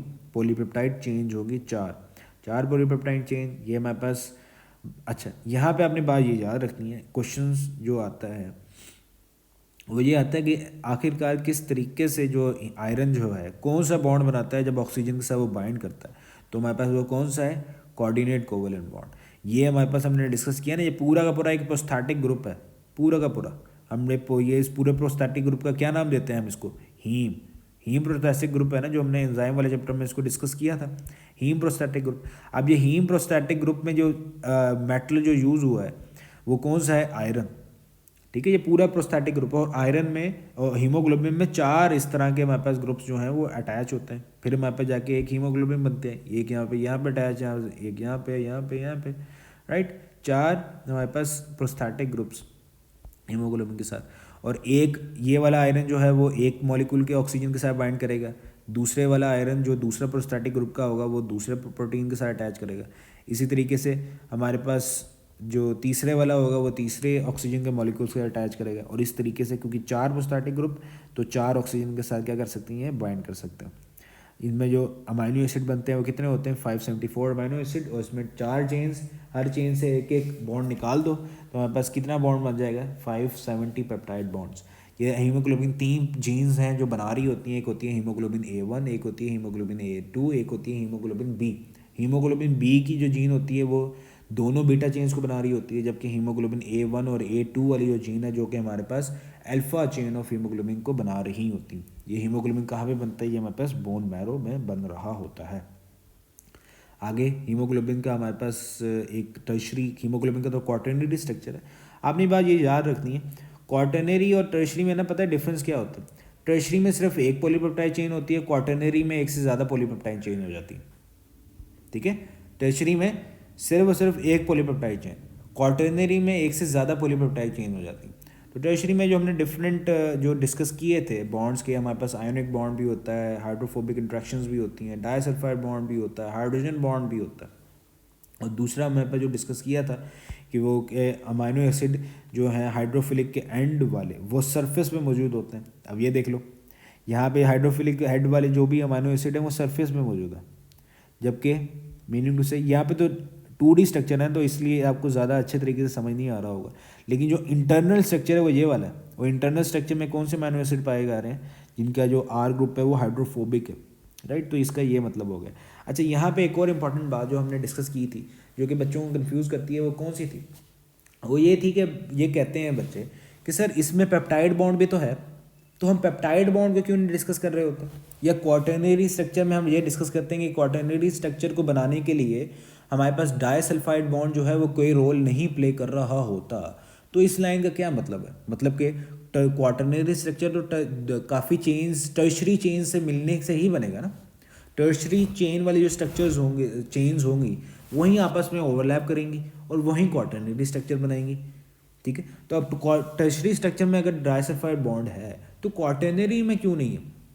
देखो ये वाली जो स्टेटमेंट है ना, ये हम कह रहे होते हैं कि कौन से बॉन्ड है जो उस पर्टिकुलर स्ट्रक्चर को बनाने के लिए पार्टिसिपेट कर रहे हैं, उस स्ट्रक्चर को मेंटेन रखने के लिए कौन से बॉन्ड है जो कि अपना रोल प्ले कर रहे हैं, हम उन बॉन्ड्स के नाम लेते हैं। मतलब कि अगर टर्शरी स्ट्रक्चर में इनमें से कोई भी बॉन्ड जो है वो टूट जाए तो टर्शरी स्ट्रक्चर क्या हो जाएगा? ब्रेक हो जाएगा। मीनिंग अब प्राइमरी स्ट्रक्चर में कौन सा सिर्फ एक बॉन्ड होता है जो प्राइमरी स्ट्रक्चर की बना रहा होता है, प्राइमरी स्ट्रक्चर को, वो होता है पेप्टाइड बॉन्ड। जबकि सेकेंडरी स्ट्रक्चर में पेप्टाइड बॉन्ड तो है ही है, लेकिन सेकेंडरी स्ट्रक्चर को कौन सा बॉन्ड है जो सेकेंडरी स्ट्रक्चर को सेकेंडरी स्ट्रक्चर बनाता है? वो कौन सा है? वो हाइड्रोजन बॉन्ड है। हाइड्रोजन बॉन्ड टूट गया तो सेकेंडरी स्ट्रक्चर क्या हो गया, टूट गया। अब टर्शरी स्ट्रक्चर को, वो कौन से बॉन्ड्स है जो टर्शरी स्ट्रक्चर को टर्शरी स्ट्रक्चर बना रहे होते हैं, वो हमारे पास ये सारे बॉन्ड हैं। इन सब बॉन्ड में पेप्टाइड बॉन्ड भी है, लेकिन पेप्टाइड बॉन्ड उस स्ट्रक्चर की फॉर्मेशन में अपना रोल नहीं प्ले कर रहा, ठीक है। इसी तरीके से क्वार्टरनरी स्ट्रक्चर में जो डाइसल्फाइड बॉन्ड होता है डाइसल्फाइड बॉन्ड, पेप्टाइड बॉन्ड भी होता है, लेकिन वो क्वार्टरनरी स्ट्रक्चर में डाइसल्फाइड बॉन्ड जो है वो उस क्वार्टरनरी स्ट्रक्चर को मेंटेन रखने में अपना रोल प्ले नहीं कर रहा होता, ठीक है। अब बात समझ आई कि क्वार्टरनरी स्ट्रक्चर में ये सारे बॉन्ड हैं जो क्वार्टरनरी स्ट्रक्चर को बनाते हैं। प्राइमरी स्ट्रक्चर को पेप्टाइड बॉन्ड बनाता है, हालांकि एक टर्शरी स्ट्रक्चर में भी, क्वार्टरनरी स्ट्रक्चर में भी पेप्टाइड बॉन्ड है, बाकी स्ट्रक्चर में भी पेप्टाइड बॉन्ड है, लेकिन सेकेंडरी स्ट्रक्चर में आपने बुक की लाइन जो डिफरेंट है वहाँ पे अपने को पेप्टाइड बॉन्ड नहीं मिलेगा। क्यों नहीं मिलेगा? क्योंकि सेकेंडरी स्ट्रक्चर को पेप्टाइड बॉन्ड मेंटेन नहीं रख रहा होता। सेकेंडरी स्ट्रक्चर को जो बॉन्ड जो मेंटेन रख रहा होता है वो कौन सा होता है? हाइड्रोजन बॉन्ड, ठीक है। तो हम उन बॉन्ड्स के नाम लिखते हैं जो कि उस पर्टिकुलर स्ट्रक्चर को मेंटेन किए हुए होता है, ठीक हो गया। तो ये अब क्वार्टरनरी स्ट्रक्चर को, क्योंकि हमारे पास जो डाइसल्फाइड बॉन्ड है उसको मेंटेन नहीं रख रहा होता, इसलिए हम उसको कहते हैं कि क्वार्टरनरी स्ट्रक्चर में डाइसल्फाइड बॉन्ड जो है वो उसको बनाने में डाइसल्फाइड बॉन्ड का रोल नहीं होता। अच्छा, हीमोग्लोबिन की वैसे बात कर ही रहे हैं, तो हीमोग्लोबिन में वैसे हमने रिस्पायरेशन चैप्टर में डिस्कस किया था। रिस्पायरेशन में हाँ हमने ब्रीदिंग में हमने इसको डिस्कस किया था। जब हीमोग्लोबिन ऑक्सीजन के साथ मिल जाता है, ऑक्सी हीमोग्लोबिन बन जाता है, तो उसका कलर क्या हो जाता है? Bright red. और जब उसके ऑक्सीजन के साथ नहीं होता तो उसका कलर क्या होता है? पर्पलिश। अच्छा, उसके साथ हमने क्या कहा था कि जो जो 4 चेन्स हैं उन चारों चेन्स को हम कौन सा नाम देते हैं? ग्लोबिन, ठीक है। आपने ग्लोबुलिन प्रोटीन से उसको कंपेयर नहीं करना। ग्लोबुलिन का अगर वर्ड आ जाए तो ग्लोबुलिन की स्पेलिंग भी देख लेना, ग्लोबिन की स्पेलिंग भी देख लेना, ठीक है। वो एमसीक्यूज में जैसे कि साइनैप्स और साइनैप्स, आई वाला और ई वाला, उन दोनों साइनैप्स में क्या कर सकता है? वो कंफ्यूज कर सकता है। एक साइनैप्स है 2 न्यूरॉन्स के दरमियान में, एक साइनैप्स है जो हमारे पास मियोसिस में होता है।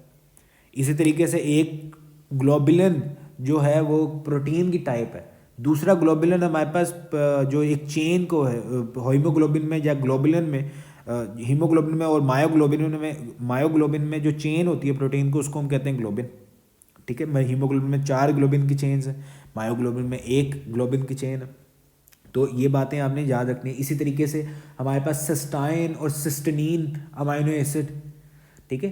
हमने इसको आज सेशन में इसको डिस्कस किया था। सिस्टाइन, सिस्टनीन, उन दोनों के दरमियान में सिर्फ 1 N का जो है डिफरेंस है। तो बायो में ये इस तरीके से वो एमसीक्यूज को घुमा सकता है। इसी तरीके से रेनिन के हार्मोन को, रेनिन में और रेनिन में क्या फ़र्क है? सिर्फ 1 N का फ़र्क है ना वो, लेकिन हमने उसको इस हवाले से भी एमसीक्यूज किया था, वो घुमा सकता है एमसीक्यूज को। तो यहाँ पे भी एमसीक्यूज, आपने ये स्पेलिंग को देखना है, स्पेलिंग मिस्टेक को नहीं होनी चाहिए। अच्छा, ग्लोबुलर और टर्शरी प्रोटीन में ना जो एक मेन डिफरेंस होता है वो ये होता है कि फिब्रस प्रोटीन जो है ना ज़्यादा रेजिस्टेंट होती हैं फिजियोलॉजिकल एनवायरनमेंट में चेंजेस अगर हो ना, जैसे कि टेम्परेचर, पीएच, प्रेशर अगर कम या ज़्यादा हो, तो फिब्रस प्रोटीन ज़्यादा रेजिस्टेंट होती हैं डीनेचर होने के लिए। मतलब कि ग्लोबुलर प्रोटीन पहले डीनेचर हो जाएंगी, फिर फिब्रस प्रोटीन डीनेचर होंगी, लेकिन वो ज़्यादा रेजिस्टेंट होती है, ज़्यादा बर्दाश्त होती है उनमें। आपके बाल जो हैं, जब आप टेम्परेचर अगर 50 पे भी डिग्री पे भी चला जाए तो आपके बाल जो हैं वो उसको सर्वाइव कर लेते हैं। लेकिन अगर आपकी बॉडी के अंदर टेम्परेचर जो है खुदा ना खास्ता 37 से ज़्यादा जाए, 38, 39, तो आपके एंजाइम्स क्या होने चला शुरू हो जाते हैं? डीनेचर। क्योंकि एंजाइम्स कौन से हैं? Globular proteins. जबकि आपके हेयर कैरेटिन से मिले वो कौन सा है हमारे पास? वो प्रोटीन कौन सी है? Fibrous protein. Fibrous protein are more resistant to denature due to physiological changes. यहाँ पे हमने सिकल सेल एनीमिया के बारे में डिस्कस किया था कि हीमोग्लोबिन के स्ट्रक्चर में जो हमारे पास होता है, इसमें हमारे पास जो 6 पोजीशन पे प्राइमरी स्ट्रक्चर में जो 6 नंबर पे अमाइनो एसिड जो होता है वो हमारे पास असल में होता है। और उसके बाद वो वही हमारा चेंज हो जाता है वैलिन से। अब वो वैलिन से अब चेंज हो जाता है, हमारे पास जो शेप हो जाती है वो क्या हो जाती है? चेंज हो जाती है अमाइनो एसिड की, जिसकी वजह से उनकी जो ऑक्सीजन कैरिंग एबिलिटी है वो क्या हो जाती है? डिफरेंट हो जाती है। ऑक्सीजन कैरिंग एबिलिटी क्या हो जाती है? वो चेंज हो जाती है, ठीक है। So that was proteins. Let me just go to different, yes यहाँ पे। अच्छा, आगे हम चलते हैं लिपिड्स के बारे में। लिपिड्स के बारे में हमने डिफरेंट जो चीज़ें हमने डिस्कस की थी, लिपिड के फंक्शन से ही स्टार्ट करते हैं जो ज़्यादा इंपॉर्टेंट है। लिपिड के सबसे पहला इंपॉर्टेंट फंक्शन जो है वो एनर्जी स्टोरेज है। लिपिड एनर्जी स्टोरेज में इंपॉर्टेंट रोल प्ले कर रहा होता है। ये लॉन्ग टर्म एनर्जी सोर्स है, ये बात आपने याद रखनी है। अच्छा, आपकी बॉडी ना, अगर ये एमसीक्यूज आ जाए कि हमारी आपकी बॉडी जो है वो किस तरीके से कौन से बायोलॉजिकल मॉलिक्यूल को पहले तोड़ती है एनर्जी के लिए फिर बाद में, तो पहले आपकी बॉडी तोड़ती है कार्बोहाइड्रेट को एनर्जी के सोर्स के लिए। अब कार्बोहाइड्रेट को पहले तोड़ती है, इसी वजह है, यही रीज़न है कि हमने इसको डिस्कस किया था कि carbohydrate are instant source of energy. आपने देखा होगा ना, डिफरेंट एथलीट्स, क्रिकेटर्स, फुटबॉलर्स, वो क्या कर रहे होते हैं, कोई ना कोई चॉकलेट, कोई बबल वगैरह खा रहे होते हैं, राइट। अब वो बबल्स वगैरह में क्या होता है, शुगर का एक हाई अमाउंट में कंसनट्रेशन होती है। इसी तरीके से एनर्जी ड्रिंक्स, रेड बुल हो गए, बाकी सारी की सारी एनर्जी ड्रिंक्स जो है वो क्या है, उनमें शुगर की कंसनट्रेशन बहुत हाई होती है। तो जब वो पीते हैं तो उनको इंस्टेंट सोर्स ऑफ एनर्जी क्या मिलती है, इंस्टेंट सोर्स ऑफ एनर्जी मिलती है, क्योंकि कार्बोहाइड्रेट्स, हमारी बॉडी पहले कार्बोहाइड्रेट को तोड़ती है एनर्जी के सोर्स के लिए। उसके बाद अगर कार्बोहाइड्रेट बॉडी के पास खत्म है तो तोड़ेगी फैट्स को, अगर फैट्स भी नहीं है तो हमारे पास तोड़ेगी वो प्रोटीन्स को, ठीक है।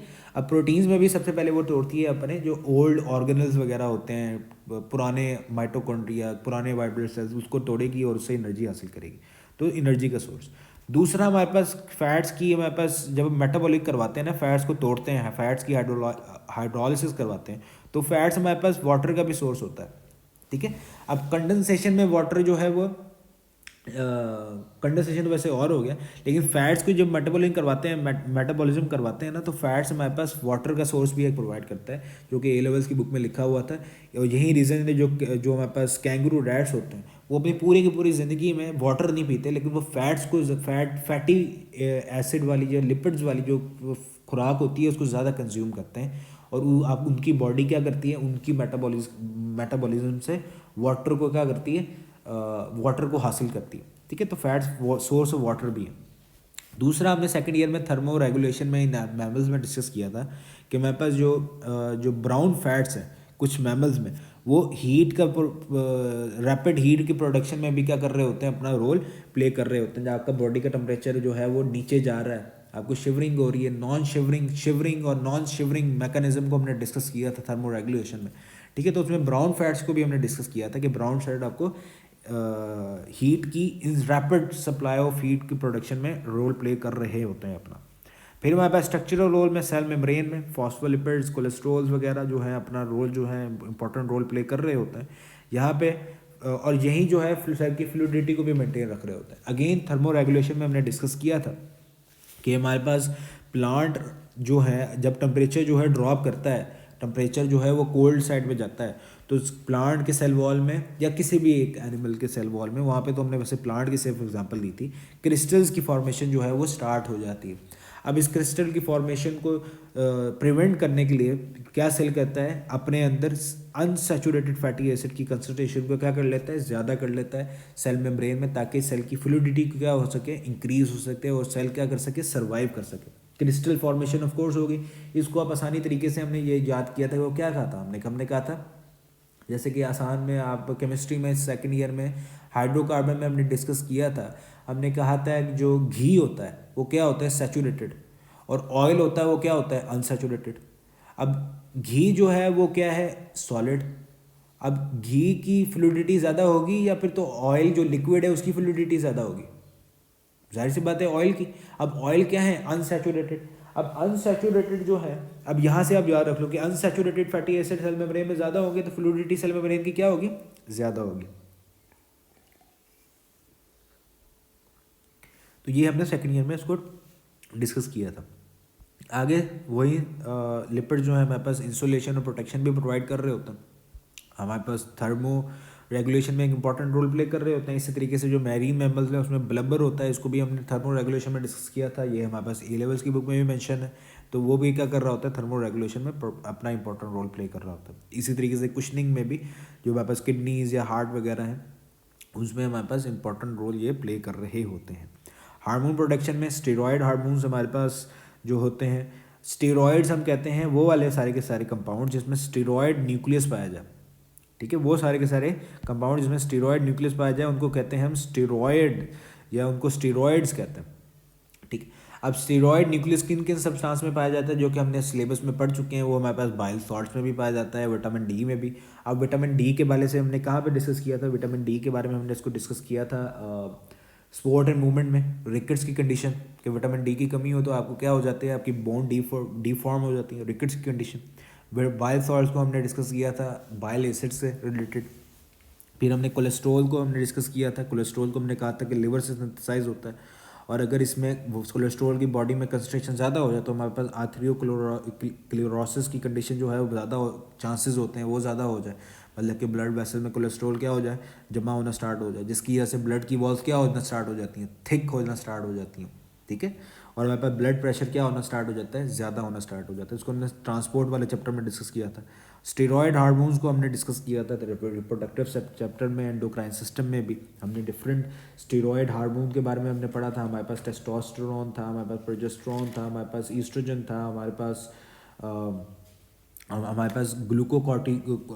कॉर्टिसोल हमारे पास हार्मोन्स थे, हमारे पास मिनरलो कॉर्टिसोल हमारे पास हार्मोन्स थे, ठीक है। ये सारे के सारे जो स्टेरॉयड हार्मोन्स वाले स्टेरॉयड हार्मोन हैं जो कि जिनमें स्टेरॉयड न्यूक्लियस पाया जाता है। फिर हमारे पास लिपिड सिग्नलिंग में, कम्युनिकेशन में भी अपना इंपॉर्टेंट रोल प्ले करते हैं, जैसे कि हमारे पास लोकल पेन कौन सा हमारे पास जो टाइप ऑफ लिपिड जो टाइप ऑफ बायोमोलिक्यूल है जो कि अपना रोल प्ले कर रहे होते हैं वो होते हैं प्रोस्टाग्लैंडिन्स, जो कि लोकल पेन को प्रोड्यूस कर रहे होते हैं। आपकी बॉडी में जो पेन हो रही होती है उसमें प्रोस्टाग्लैंडिन का एक इंपॉर्टेंट रोल होता है। विटामिन में हम डिस्कस कर चुके हैं, ट्रांसपोर्ट में भी वैट्स का इंपॉर्टेंट रोल होता है। बायोएनसी क्या होती है, हमने उसको सेकेंड ईयर में स्पोर्ट एंड मूवमेंट में डिस्कस किया था कि फिशेज़ में जो है ये एबिलिटी है कि फ़िश जो है विदाउट स्विमिंग कितनी जो है डेप्थ को हासिल कर सकते हैं, ठीक है। अब ये बायोएनसी जो है वो different structure of the body, fish में different structure of the body की वजह से होती है। उसमें हमारे पास एक हमने क्या कहा था, स्विम ब्लैडर की वजह से। अब ये स्विम ब्लैडर को हमने कहाँ डिस्कस किया था, स्विम ब्लैडर को हमने कहा था कि ये सिर्फ होती हैं बोनी फिशेज़ में, किंगडम एनिमेलिया बोनी फिशेज़ थर्ड टाइप में, उस वहाँ पे हमारे पास होते हैं सिर्फ और सिर्फ गैस ब्लैडर, उनमें इवॉल्व हुए थे बोनी फिशेज़ में। अब बोनी फिशेज़ में ये बायोएनसी को क्या कर रहे होते हैं, अपना रोल प्ले कर रहे होते हैं। अगर उन्हीं में स्विम ब्लैडर में गैस फिल होती है ना, अगर ज़्यादा फिल होगी तो ज़्यादा बायोएनसी जाएगी, फिश जो है वो राइजेस करेगी, मतलब कि विदाउट स्विमिंग क्या करेगी, अपने डेप्थ को इन वाटर डेप्थ को मेंटेन रखेगी। अगर लेस गैस तो लेस बायोएनसी, जाहिर सी बात है नीचे सिंक करेगी तो उसको स्विम करना पड़ेगा उस फिश को। तो ये भी हमारे पास लिपिड की वजह से।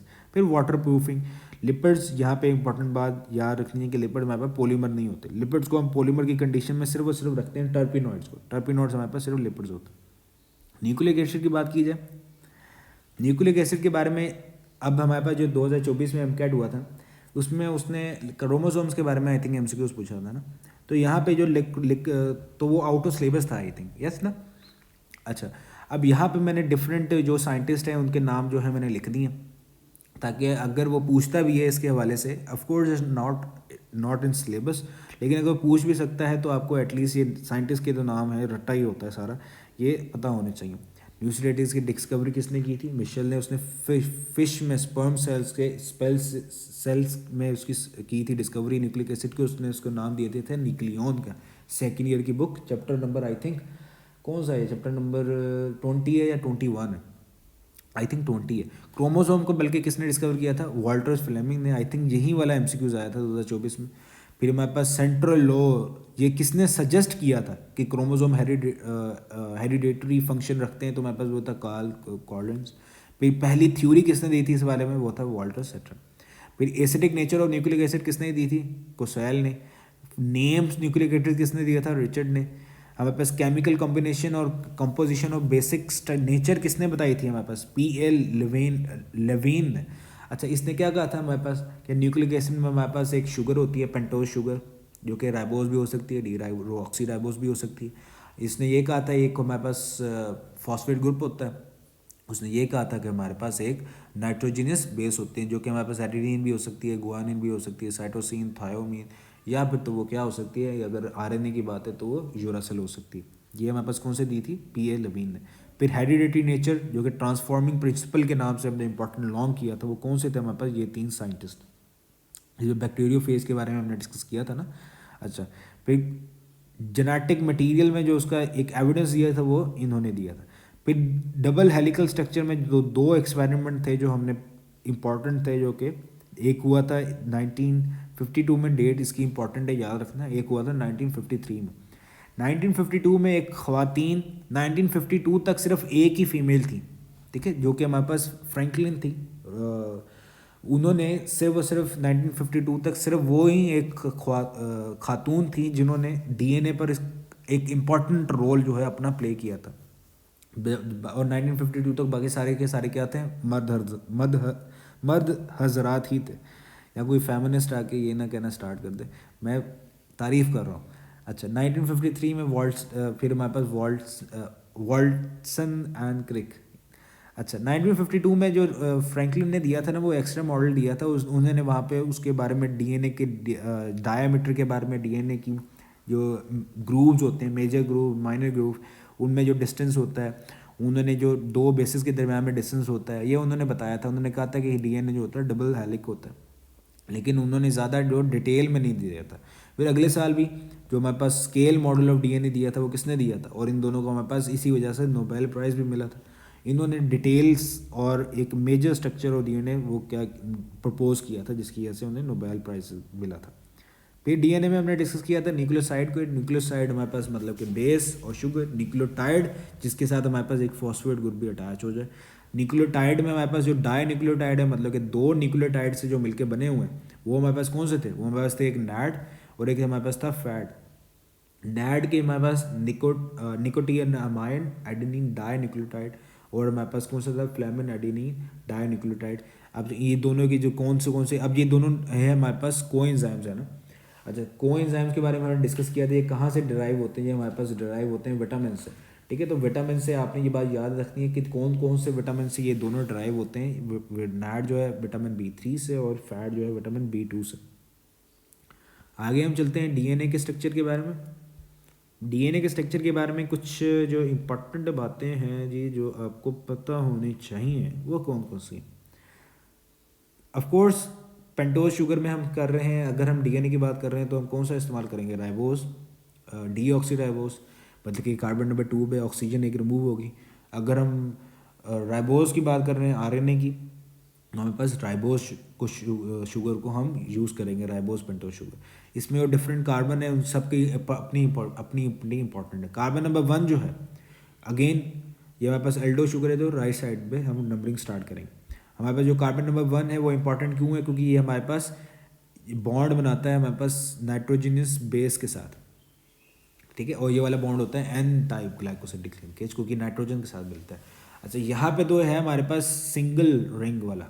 अगर डबल रिंग हो ना, मतलब कि पायरमिडीन्स के अलावा प्यूरिन्स हो, तो प्यूरिन्स में आपने याद रखना है जो बॉन्ड मिलेगा वो 5 मेंबर रिंग के साथ बॉन्ड बनाएगा, मतलब कि ये वाली रिंग के साथ, ये वाली 5 मेंबर रिंग वाली के साथ, वो 6 मेंबर रिंग के साथ बॉन्ड नहीं बनाएगा कार्बन, ठीक है। यहाँ पे हमसे कोई पूछ सकता है। फिर कार्बन नंबर 2 की इंपॉर्टेंट क्यों है, क्योंकि कार्बन नंबर 2 डिसाइड करता है कि वो कौन सा शुगर जो है, रीऑक्सीराइबोस है या राइबोस है। कार्बन नंबर 3 क्या है, carbon number 3 phospho diester bond की फॉर्मेशन में रोल प्ले करता है। एक हमारे पास न्यूक्लियोटाइड का कार्बन नंबर 3, दूसरे न्यूक्लियोटाइड का कार्बन नंबर 5, वो दोनों आपस में बॉन्ड बनाते हैं, फॉस्फो डाइएस्टर बॉन्ड जो के होता है। यहाँ पे डिफरेंस अगर हम कर लेंगे फॉस्फो एस्टर और फॉस्फो डाइएस्टर में क्या डिफरेंस है, तो फॉस्फो एस्टर बॉन्ड कौन सा होता है, बॉन्ड जिसमें हमारे पास सिर्फ एक हाइड्रोक्सिल और एक फॉस्फेट ग्रुप जो है वो इन्वॉल्व है बॉन्ड फॉर्मेशन। जबकि डाई एस्टर का हम वर्ड ही तब इस्तेमाल करते हैं कि एक फॉस्फेट और 2 हाइड्रोक्सिल, क्यों कि एक हाइड्रोक्सिल होगा कार्बन नंबर 3 वाला, ठीक है, और एक हाइड्रोक्सिल हम कहाँ से आएगा, नीचे वाले जो एक यहाँ पे न्यूक्लियोटाइड जो होगा उसका कार्बन नंबर 5 वाला हाइड्रोक्सिल, ठीक है। 2 हाइड्रोक्सिल हो गए और एक फॉस्फेट, जाहिर सी बात। तो हमारे पास ये कौन सा बॉन्ड बना, हमारे पास बॉन्ड बना diester bond. Ester bond में हमारे पास एक ही हाइड्रोक्सिल और एक फॉस्फेट ग्रुप अटैच होता है, एक हाइड्रोक्सिल और एक फॉस्फेट के दरम्यान में बॉन्ड होता है। कार्बन नंबर 4 की ज़्यादा इतनी इंपॉर्टेंस नहीं है। कार्बन नंबर 5 जो है वो हमारे पास, उसके साथ हमारे पास फॉस्फेट ग्रुप क्या होता है, अटैच होता है, ठीक है। ये थे हमारे पास थोड़ा सा इंपॉर्टेंट बातें। आगे चलते हैं डीएनए के स्ट्रक्चर के बारे में। डीएनए के स्ट्रक्चर के बारे में काफ़ी ज़्यादा क्वेश्चंस होते हैं। नंबर 1, तो हम ये 5 एंड और 3 एंड को हम क्यों लिख रहे होते हैं, या इस दोनों का मतलब क्या है। तो 5 एंड वाला जो मतलब होता है ना, 5 एंड ये कहते हैं कि मतलब कि 5 एंड पे जो शुगर है, नट जो हमारे पास राइबोज शुगर है, पेंटोज शुगर है, उस पेंटोज शुगर का जो कार्बन नंबर 5 है वो ऊपर वाली साइड पे, इसलिए हम उसको कहते हैं 5 एंड। 3 एंड कहते हैं कि वो वहाँ पे जो उस एंड पे जो शुगर है, जो पेंटोज शुगर है, उसका कार्बन नंबर 3 जो है वो नीचे वाली साइड पे, ठीक है, तो हमारे पास उसको कहते हैं 3 एंड। इसी तरीके से यहाँ पे आप देख सकते हो, यहाँ पे 5 एंड, यहाँ पे इसका मतलब जो उस पेंटोज शुगर का कार्बन नंबर 5 होगा वो क्या होगा, ऊपर वाली साइड पे होगा या नीचे वाली साइड पे होगा, और 3 एंड पे जो कार्बन उस पेंटोज शुगर कार्बन नंबर 3 क्या होगा, ऊपर वाली साइड पे होगा। तो 5 एंड और 3 एंड हम इस तरीके से कह रहे होते हैं, ठीक है। दूसरी इंपॉर्टेंट बात, 3 एंड में हमेशा आएगा एक हाइड्रोक्सिल ग्रुप, एक फ्री हाइड्रोक्सिल ग्रुप होगा 3 के साथ, और 5 एंड में हमेशा होगा एक फ्री फॉस्फेट ग्रुप, ठीक है। यहाँ से वो हमसे कुछ पूछ सकता है। दूसरी बात, जो बच्चों के दरम्यान में, बच्चों के जहनों में जो क्वेश्चन होता है वो ये होता है कि सर प्यूरीन और पायरिमिडीन हमेशा ये दोनों आपस में बॉन्ड क्यों बनाते हैं, मतलब कि गुआनिन और साइटोसिन के दरम्यान में ही क्यों बॉन्ड बनेगा, हमेशा ऐसा क्यों नहीं हो सकता कि भाई गुआनिन और एडेनिन मतलब कि प्यूरीन के दरम्यान में बॉन्ड बन जाए। तो इसकी रीज़न ये होती है कि जो डिस्टेंस होता है ना, मतलब कि यहाँ पे जो डिस्टेंस है ये वाला, ये इसी को फैसिलिटेट करता है कि एक प्यूरीन और एक पायरिमिडीन के दरम्यान में ही बॉन्ड बने। दो प्यूरीन के दरम्यान में बॉन्ड नहीं बन सकता क्योंकि उतनी जगह ही नहीं होती उन दोनों के लिए, ठीक है, नंबर 1। नंबर 2, दो पायरिमिडीन के दरम्यान में भी, दो सिंगल रिंग वाले नाइट्रोजनस बेसिस के दरम्यान में भी बॉन्ड नहीं बन सकता, क्यों, क्योंकि फिर जगह रह जाएगी, कोई ना कोई फिट ही नहीं आएंगे वो सिंगल रिंग वाले, ठीक है। तो इस तरीके से हमेशा प्यूरीन और पायरिमिडीन के दरम्यान में ही हमेशा बॉन्ड बन रहा होता है। दूसरी जो बात होती है जो इंपॉर्टेंट, कि सर ये स्ट्रक्चर को किस तरह से मेंटेन रख रहे होते हैं ये, मतलब कि हम डिस्कस करते हैं ना कि दो, जो कि हमने ऊपर भी डिस्कस किया है कि दो जो हमारे पास बेसिस के दरमियान में जो डिस्टेंस होता है वो कितना होता है, 0.34 नैनोमीटर का। तो ये कौन मेंटेन रख रहा होता है या ये किस तरीके से मेंटेन हो रहा होता है, वो हमारे पास हो रहा होता है पाई स्कैटर्न की मदद से। हमारे पास जो होते हैं ना, फॉर एग्जांपल हमारे पास एडेनिन, हमारे पास थायोमीन के दरमियान में बॉन्ड है, और हमारे पास गुआनिन और साइटोसिन के दरमियान में बॉन्ड है, तो इन दोनों के दरमियान में इंटरेक्शन होती है। इस इंटरेक्शन को कहते हैं पाई स्कैटरिंग। अब इस पाई स्कैटरिंग की वजह से वो डायमीटर क्या हो रहा होता है, मेंटेन हो रहा होता है। तो जो इंपॉर्टेंट बातें थी, न्यूक्लिक एसिड में हमेशा याद रखना है मोनोफॉस्फेट न्यूक्लियोटाइड ही इस्तेमाल होता है। एटीपी हम डिस्कस करते हैं ना, ट्राईफॉस्फेट है वो, एटीपी ट्राईफॉस्फेट नहीं है वो, एटीपी न्यूक्लिक एसिड में वो नहीं इस्तेमाल हो सकती। क्यों, क्योंकि एटीपी मोनोफॉस्फेट नहीं है, उसको एटीपी अगर न्यूक्लियोटाइड में उसने इस्तेमाल होना है उसको पहले मोनो फॉर्म में आना पड़ेगा, एटीपी मोनोफॉस्फेट फॉर्म में आना, एडेनिन मोनोफॉस्फेट में उसको क्या आना पड़ेगा, तभी वो न्यूक्लिक एसिड में वो अब आ सकती है, प्रेजेंट हो सकती है। दूसरी इंपॉर्टेंट बात, न्यूक्लिक एसिड में हमेशा अल्डो शुगर होती है, कीटो शुगर कभी भी नहीं आती, ठीक है। तीसरी इंपॉर्टेंट बात, ये हमारे पास जो बैकबोन होती है, जो हाइड्रोफिलिक होती है, ये हमारे पास फॉस्फेट और शुगर के दरम्यान में बन रही होती है। एक हमारे पास शुगर, एक फॉस्फेट, फिर हमारे पास एक शुगर, फॉस्फेट शुगर। ये हमारे पास, for example let me use a different colour again, red, ठीक है। यहाँ पे हमारे पास किधर गया, हाँ ये देखो, ये फॉस्फेट शुगर। तो बैकबोन हमारे पास हाइड्रोफिलिक होती ही फॉस्फेट की वजह से, तो हमारे पास, और जो यहाँ पे हमारे पास जो दरमियान वाला पोर्शन होता है हाइड्रोफोबिक, फिर दोबारा से बैकबोन आ जाती है, हमारे पास क्या हो जाता है, हाइड्रोफिलिक, ठीक है। ये हमारे पास स्ट्रक्चर था। बाकी डीएनए में हम बात करते हैं तो हमारे पास दो तरह की हमारे पास जो कर्व मिलती है, एक हमारे पास होती है बहुत बड़ी कर्व होती है, इसको कहते हैं मेजर ग्रूव, एक हमारे पास होती है माइनर ग्रूव, ठीक है। तो ये वाली बात भी आपने पूछ सकता है, वो मेजर और माइनर ग्रुप्स के बारे में।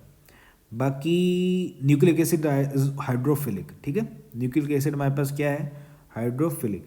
अच्छा, यहाँ पे एक और क्वेश्चन भी होता है बच्चों का, ये होता है कि सर एरविन ने कहा था कि प्यूरीन और पायरिमिडीन की कंडीशन जो अमाउंट है, परसेंटेज है, वो इक्वल है, ठीक है। एडेनिन गुआनिन की परसेंटेज जो है वो इक्वल है, जितने प्यूरीन है उतने ही पायरिमिडीन है। पहली बात तो ये बात आपने याद रखनी है कि ये सिर्फ और सिर्फ एप्लीकेबल है डीएनए के लिए, आरएनए के लिए एप्लीकेबल नहीं है। दूसरा, ये अगर आपकी जो पीटीपी में या फिर डिफरेंट बुक में आप देखते हो तो आपको उसमें डिफरेंट परसेंटेज क्यों मिलती है, मतलब कि आपको हम ये कहते हैं ना कि अगर हमेशा एडेनिन ने थायोमीन के सामने आना है, तो एडेनिन अगर 10 है तो थायोमीन भी 10 होने चाहिए, लेकिन इस हम परसेंटेज जो डिफरेंट क्यों लिखी हुई है, 1%, 1 पॉइंट का या 2 पॉइंट का जो टेबल बना हुआ है उसमें डिफरेंस क्यों आ रहा होता है? वो हमारे पास आ रहा होता है टीलोमियर्स की वजह से।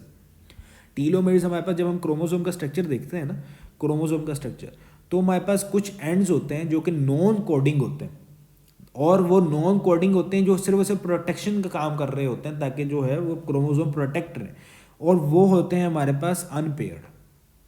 मीनिंग टू से यहाँ पे देखो, यहाँ पे थायोमिन के सामने एडेनिन आना है, लेकिन एडेनिन है ही नहीं, तो थायोमिन क्या हो जाएंगे, ज़्यादा हो जाएंगे, एडेनिन की परसेंटेज क्या हो जाएगी, थोड़ी सी कम हो जाएगी। तो इसलिए वो एग्जैक्ट परसेंटेज नहीं आ रही होती। जो एल्विन ने कहा था वो ये कहा था कि नियर आएगी, एग्जैक्ट जो है वो इस वजह से नहीं आ रही होती। आगे हम चलते हैं, आगे हम डीएनए से आरएनए, आरएनए डीएनए से आरएनए। अच्छा, यहाँ पे डीएनए के बारे में जो इंपॉर्टेंट बात जो आपने याद रखनी है ना, वो हमारे पास ये है कि डीएनए ज़्यादा स्टेबल होता है आरएनए की निस्बत में। DNA is more stable then RNA. और यही रीज़न होती है जो हमने डिस्कस किया था सेकेंड ईयर में, हमने पीसीआर में जो हम डिस्कस कर रहे थे, पॉलीमरेज चेन रिएक्शन में, हम जब डिस्कस कर रहे थे फिंगरप्रिंटिंग में, तो हमने क्या डिस्कस किया था, हमने ये डिस्कस किया था ना कि वहाँ पे जो प्राइमर्स हम इस्तेमाल कर रहे होते हैं वो हमारे पास इस्तेमाल कर रहे होते हैं डीएनए के, वो आर्टिफिशियल प्राइमर जो कि हम लेबॉर्ट्री में सिंथेसाइज करते हैं, ठीक है। अब डीएनए ज़्यादा स्टेबल होता है, इसी वजह से प्राइमर जो हम आर्टिफिशियली सिंथेसाइज करते हैं वो डीएनए बेस होता है, वो आरएनए बेस नहीं होता है। जबकि नेचुरली अकरिंग जो डीएनए रेप्लिकेशन में जो प्राइमर्स इस्तेमाल हो रहे होते हैं वो हमारे पास आरएनए बेस होता है। और इसी तरीके से बैक्टीरिया में भी जो आरएनए प्राइमर्स वगैरह होते हैं वो आरएनए बेस होते हैं। आर्टिफिशियली क्योंकि डीएनए ज़्यादा स्टेबल होता है तो हम उसको डीएनए प्राइमर इस्तेमाल कर रहे होते हैं। प्राइमर के बारे में हमने क्या डिस्कस किया था, छोटा सा एक ओवरव्यू, कि प्राइमर वो वाले स्ट्रक्चर्स होते हैं जो डीएनए रेप्लिकेशन स्टार्ट करवा रहे होते हैं। डीएनए रेप्लिकेशन, या हम जो लेबोरेटरी में डीएनए रेप्लिकेशन जो कर रहे होते हैं जैसे कि पॉलीमरेज चेन रिएक्शन में, तो वहाँ पे भी ऐसी बात है, हमने डीएनए की रेप्लिकेशन करवानी है तो हमें कोई ना कोई एक चीज़ चाहिए जिससे रिएक्शन स्टार्ट हो सके, वो हमारे पास कौन सा होता है, प्राइमर। तो सेल्स में हमारे पास प्राइमर पाया जाता है आरएनए का, जबकि वैसे वो आर्टिफिशियली हम उसको सिंथेसाइज करते हैं तो हमारे पास होता है डीएनए का। सेंट्रल डोगमा, सेंट्रल डोगमा का प्रोसेस के बारे में अभी हम स्टार्ट करते हैं।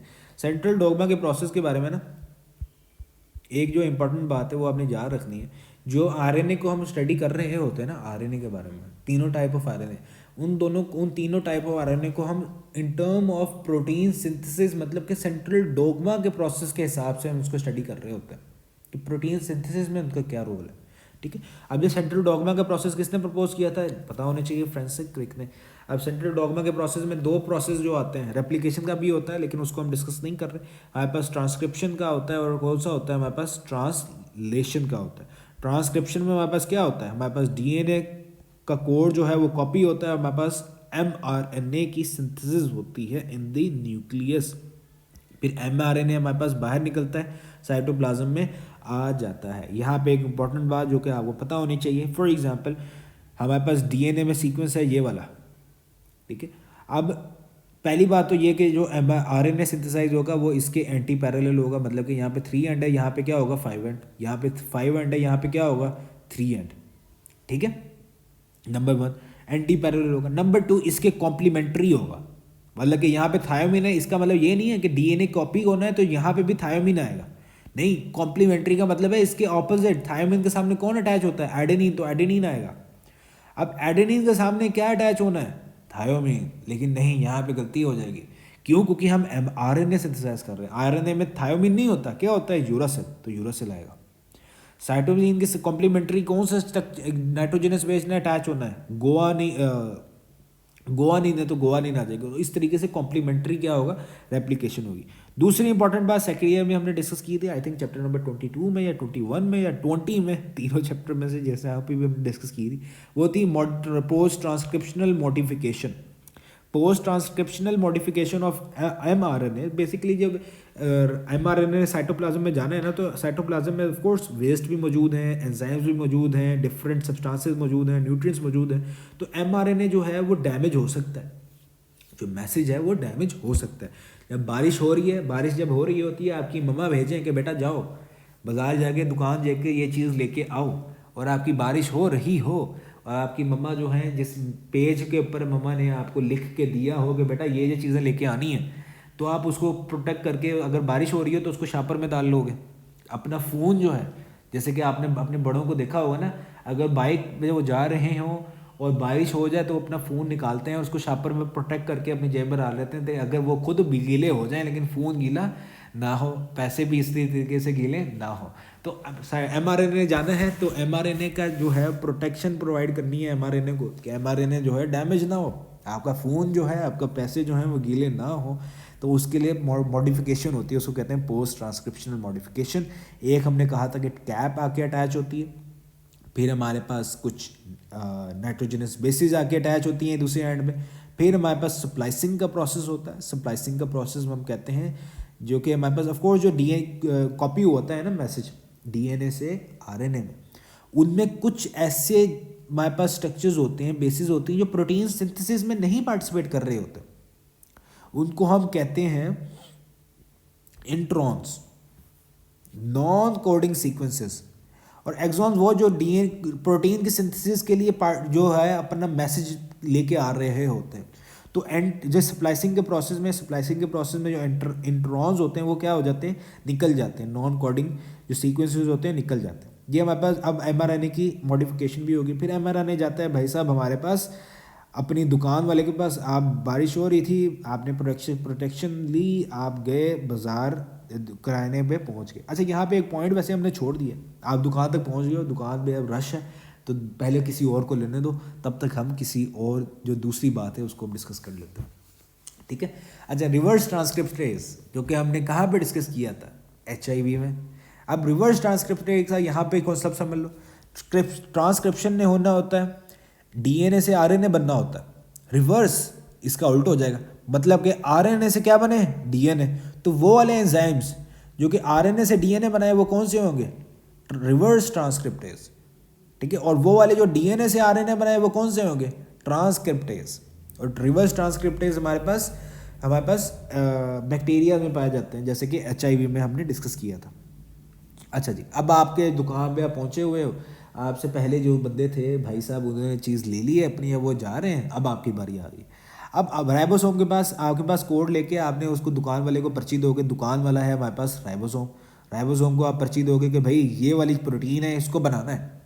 राइबोसोम उस पर्ची को पढ़ेगा और आपने देखा होगा ना दुकान पे जो मर्द हज़रात ज़्यादा इसको जानते हैं, मर्द हज़रात को पता है कि भाई दुकान वाले के पास अपने बंदे होते हैं, ठीक है। वो छोटे के कह के पकड़ाते हैं, दुकान वाले कह के छोटे ये चीज़ लेके आ, ठीक है, ये पर्ची है, जाओ छोटे वो दाल लेके आई, छोटे ये मैदा लेके आई, छोटे ये काम ये चीज़ लेके आ, ठीक है। अब राइबोसोम के बाद भी छोटे हैं, उसको हम कह देते हैं tRNA, ट्रांसफर RNA, जो कि हमारे पास डिफरेंट अमाइनो एसिड को क्या करेंगे, लेके आएंगे कि भाई ये इस पर्ची में ये चीज़ है, अब यहाँ पे ये वाला अमाइनो एसिड ने अटैच होना है, तो ट्रांसफर RNA वो अमाइनो एसिड जाएगा साइटोप्लाज्म से ढूंढ के लेके आएगा और आके वहाँ पे क्या कर देगा, अटैच कर देगा।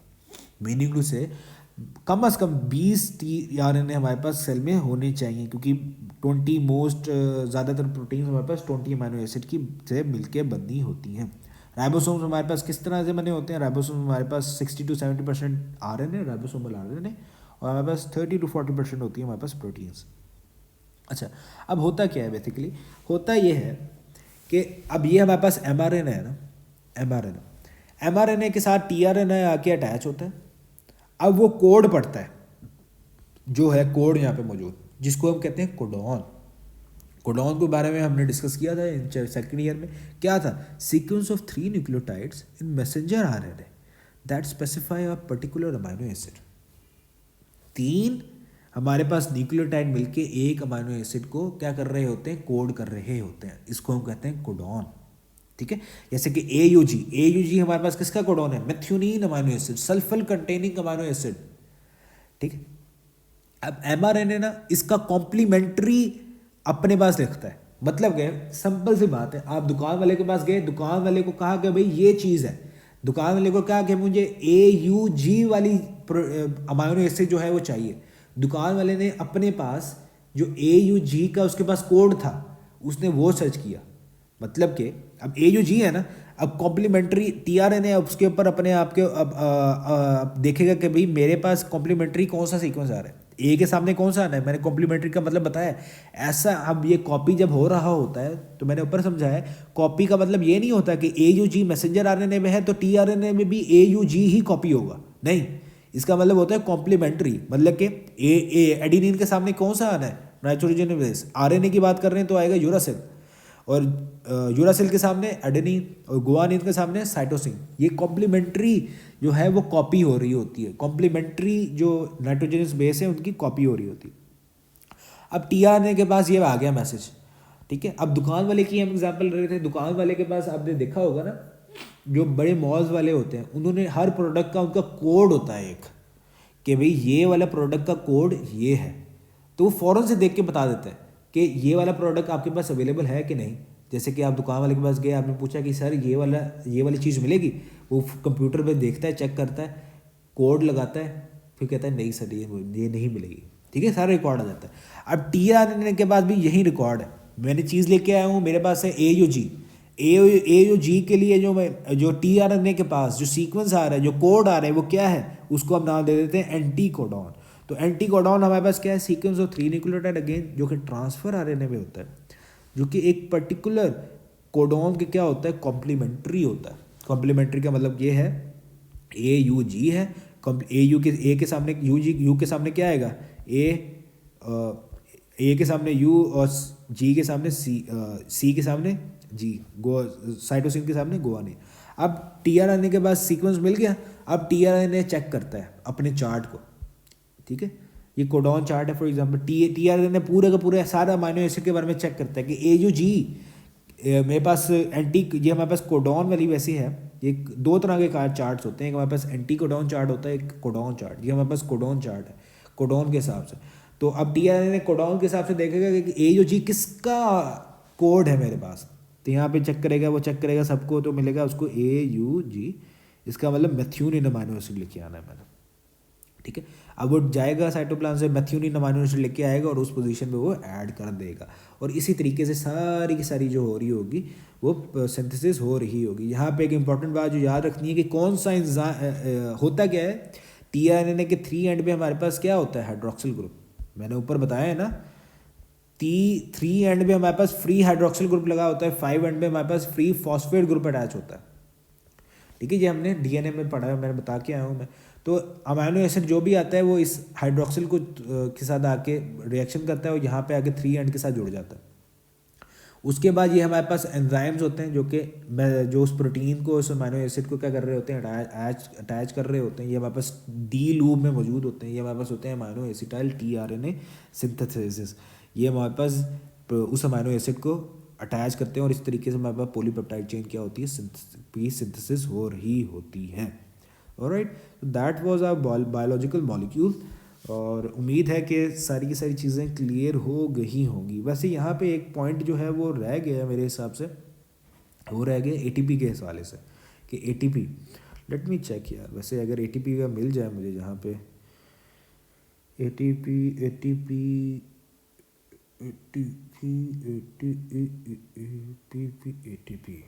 यस,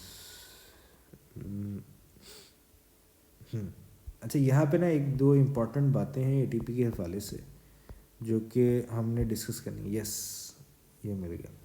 हमारे पास जो सेल होता है ना, कोई भी सेल होता है, वो आपने याद रखना है कि वो 3 तरह के हमेशा वर्क कर रहा होता है। एक हमारे पास होता है केमिकल वर्क, मतलब कि केमिकल वर्क कहते हैं जैसे कि हमारे पास सेल के अंदर सेंट्रल डोग्मा हमने पढ़ा है, सेल के अंदर डीएनए रेप्लिकेशन हो गई, सेल के अंदर क्रेब्स साइकिल हो गया, केल्विन साइकिल हो गया, वो सारे केमिकल वर्क होता है। एक हमारे पास सेल काम कर रहा होता है ट्रांसपोर्ट वर्क का। ट्रांसपोर्ट वर्क मतलब कि चीज़ों को ट्रांसपोर्ट करना, स्क्रीटरी वेसिकल की फॉर्म में, एक एक्टिव ट्रांसपोर्ट के ज़रिए से, पैसिव ट्रांसपोर्ट के ज़रिए से। तो इसमें भी हमारे पास पैसिव ट्रांसपोर्ट में तो एनर्जी नहीं लगती, लेकिन एक्टिव ट्रांसपोर्ट के ज़रिए से जब वो मूव कर रहा होता है तो जाहिर सी बात है ट्रांसपोर्ट वर्क के लिए उसको एनर्जी चाहिए। और तीसरे टाइप ऑफ वर्क जो हमारा सेल कर रहा होता है वो हमारे पास होता है मैकेनिकल वर्क। मैकेनिकल वर्क जैसे कि स्पर्म में फ्लैजेला की बीटिंग, सीलिया की बीटिंग से एग की मूवमेंट, एग फ्लोपियन ट्यूब में रिलीज हो गया, अब एग ने मूव होके जाना है proximal part of the fallopian tube में, हमारे पास फर्टिलाइजेशन वहाँ पे होनी है, वहाँ तक उसने जाना है। तो ये मूवमेंट में मैकेनिकल वर्क इस्तेमाल कर रहा होता है। तो एटीपी जो है ना हमारे पास, वो सारी की सारी प्रोसेस में एनर्जी जो है वो प्रोवाइड कर रहा होता है। और एटीपी एक्सोगोनिक और एंडरगोनिक रिएक्शन को कपल कर रहा होता है, मिला रहा होता है। अब इसका क्या मतलब है, यहाँ पे देखो, यहाँ पे किधर गया, बेसिकली मैं भूल गया इसको ना, अटैच करना चाहिए था वैसे मुझे। हाँ, ये देखो, एटीपी जब टूटता है ना, एटीपी की हाइड्रोलिसिस होती है, एटीपी टूटता है इनटू एडीपी और फॉस्फेट में, एनर्जी क्या होती है, रिलीज होती है। ये हमारे पास एनर्जी, ये वाला रिएक्शन होता है एंडरगोनिक, मतलब कि energy consuming process. Energy use होती है ना इसके लिए, एटीपी को तोड़ने के लिए एनर्जी जो यूज़ होती है, वो एनर्जी जो है हमारे पास जो है वो बाद में इस्तेमाल होती है, राइट। जब एटीपी एडीपी से फॉस्फेट ग्रुप अटैच होता है और एटीपी बनती है, तो वो हमारे पास रिएक्शन होता है कैटाबॉलिज्म का। वो हमारे पास कौन सी एनर्जी होती है, वो हमारे पास होती है एक्सर्गोनिक, मतलब कि एनर्जी रिलीजिंग प्रोसेस, ठीक है। अब यही वो स्टेटमेंट का मतलब था कि एटीपी हमारे पास एनर्जी एंडरगोनिक और एक्सर्गोनिक रिएक्शन को आपस में मिला रहा होता है, लिंक कर रहा होता है, जो कि आपके सेकंड ईयर की बुक में भी लिखा हुआ है ना वर्ड, कि ATP act as a link, ठीक है। तो एटीपी हमारे पास लिंक कर रहा होता है डिफरेंट रिएक्शन को, और वो रिएक्शन को स्पेसिफाई किया जाए, वो हमारे पास होते हैं एंडरगोनिक और एक्सर्गोनिक। जाहिर सी बात है, एंडरगोनिक में आपने एनर्जी जो है बॉडी को चाहिए होगी, तो वो वाले सारे के सारे रिएक्शंस, वो बॉडी को सेल एनर्जी कहाँ कहाँ पे चाहिए होती है, बॉडी को हमारे पास एनर्जी चाहिए होती है, डिफरेंट रिएक्शंस बॉडी ने करने होते हैं हमारे पास हो जाएंगे, और डिफरेंट रिएक्शंस कौन से हो जाएंगे, हमारे पास ट्रांसपोर्ट वाले हो जाएंगे, मैकेनिकल हो जाएंगे, और हमारे पास कौन से हो जाएंगे, केमिकल हो जाएंगे, ठीक है। तो ये सारी रिएक्शन में सेल जो है अपनी एनर्जी इस्तेमाल कर रहा होता है। अब उसके बाद एक्सर्गोनिक, वो वाले जो जिनमें एनर्जी जो यूज़ हो रही होती है, वही एनर्जी जो है एटीपी एडीपी से यूज़ होती है, और हमारे पास एटीपी दोबारा से बन जाता है। तो इस तरीके से ATP act as a link. और एटीपी के स्ट्रक्चर के बारे में बात की जाए, तो एटीपी के स्ट्रक्चर में हमारे पास 3 फॉस्फेट ग्रुप होते हैं, एडिनोसिन हमारे पास होता है, एटीपी हमारे पास एक न्यूक्लियोटाइड, डाइन्यूक्लियोटाइड नहीं है, मोनोन्यूक्लियोटाइड है, ठीक है। डाइन्यूक्लियोटाइड नहीं है, डाइन्यूक्लियोटाइड मतलब कि 2 न्यूक्लियोटाइड से मिलकर बनाओ। एटीपी हमारे पास मोनोन्यूक्लियोटाइड है, लेकिन उसके अंदर ट्राइस फॉस्फेट है, तो वो ट्राइस फॉस्फेट है। एक फॉस्फेट टूटता है तो हमारे पास कितनी एनर्जी हमारे पास हासिल होती है, ये हमने डिस्कस किया था। 2 फॉस्फेट निकलेंगे तो उसकी डबल हो जाएगी, ठीक है। और ये बात आपने याद रखनी है, एक इंपॉर्टेंट बात जो है यहाँ पे, यही जो बात हमने करनी थी वो ये थी कि कोई भी ऐसी जो एटीपी होता है ना, एटीपी हो गया, जीडीपी हो गया, ठीक है, ये सारे के सारे मोनोफॉस्फेट से नीचे नहीं जाते, मतलब कि ज़्यादा से ज़्यादा 2 फॉस्फेट ग्रुप टूटेंगे और एनर्जी जो है वो हमें मिलेगी। कितनी मिलेगी, 2 फॉस्फेट ग्रुप टूटेंगे तो हमारे पास कितनी मिलेगी, 14.4 I think kilo calorie of energy, जो मेरे जहन में अभी जो नहीं आ रही, ना ही मेरे पास कहीं लिखा हुआ है जो मैं देख सकूँ उसको। इसको आप चेक कर लेना, मेरे ना जहन में अभी काफ़ी ज़्यादा चीज़ें चल रही हैं तो मैं भूल गया, ठीक है। अच्छा, एक फॉस्फेट ग्रुप जो टूटेगा उसके लिए, उससे हमारे पास कितनी एनर्जी मिलेगी, 2 फॉस्फेट जो है वो टूटेंगे तो उससे हमारे पास कितनी जो है वो एनर्जी मिलेगी, वो उसकी डबल हो जाएगी। लेट मी जस्ट चेक यार, लेट मी चेक।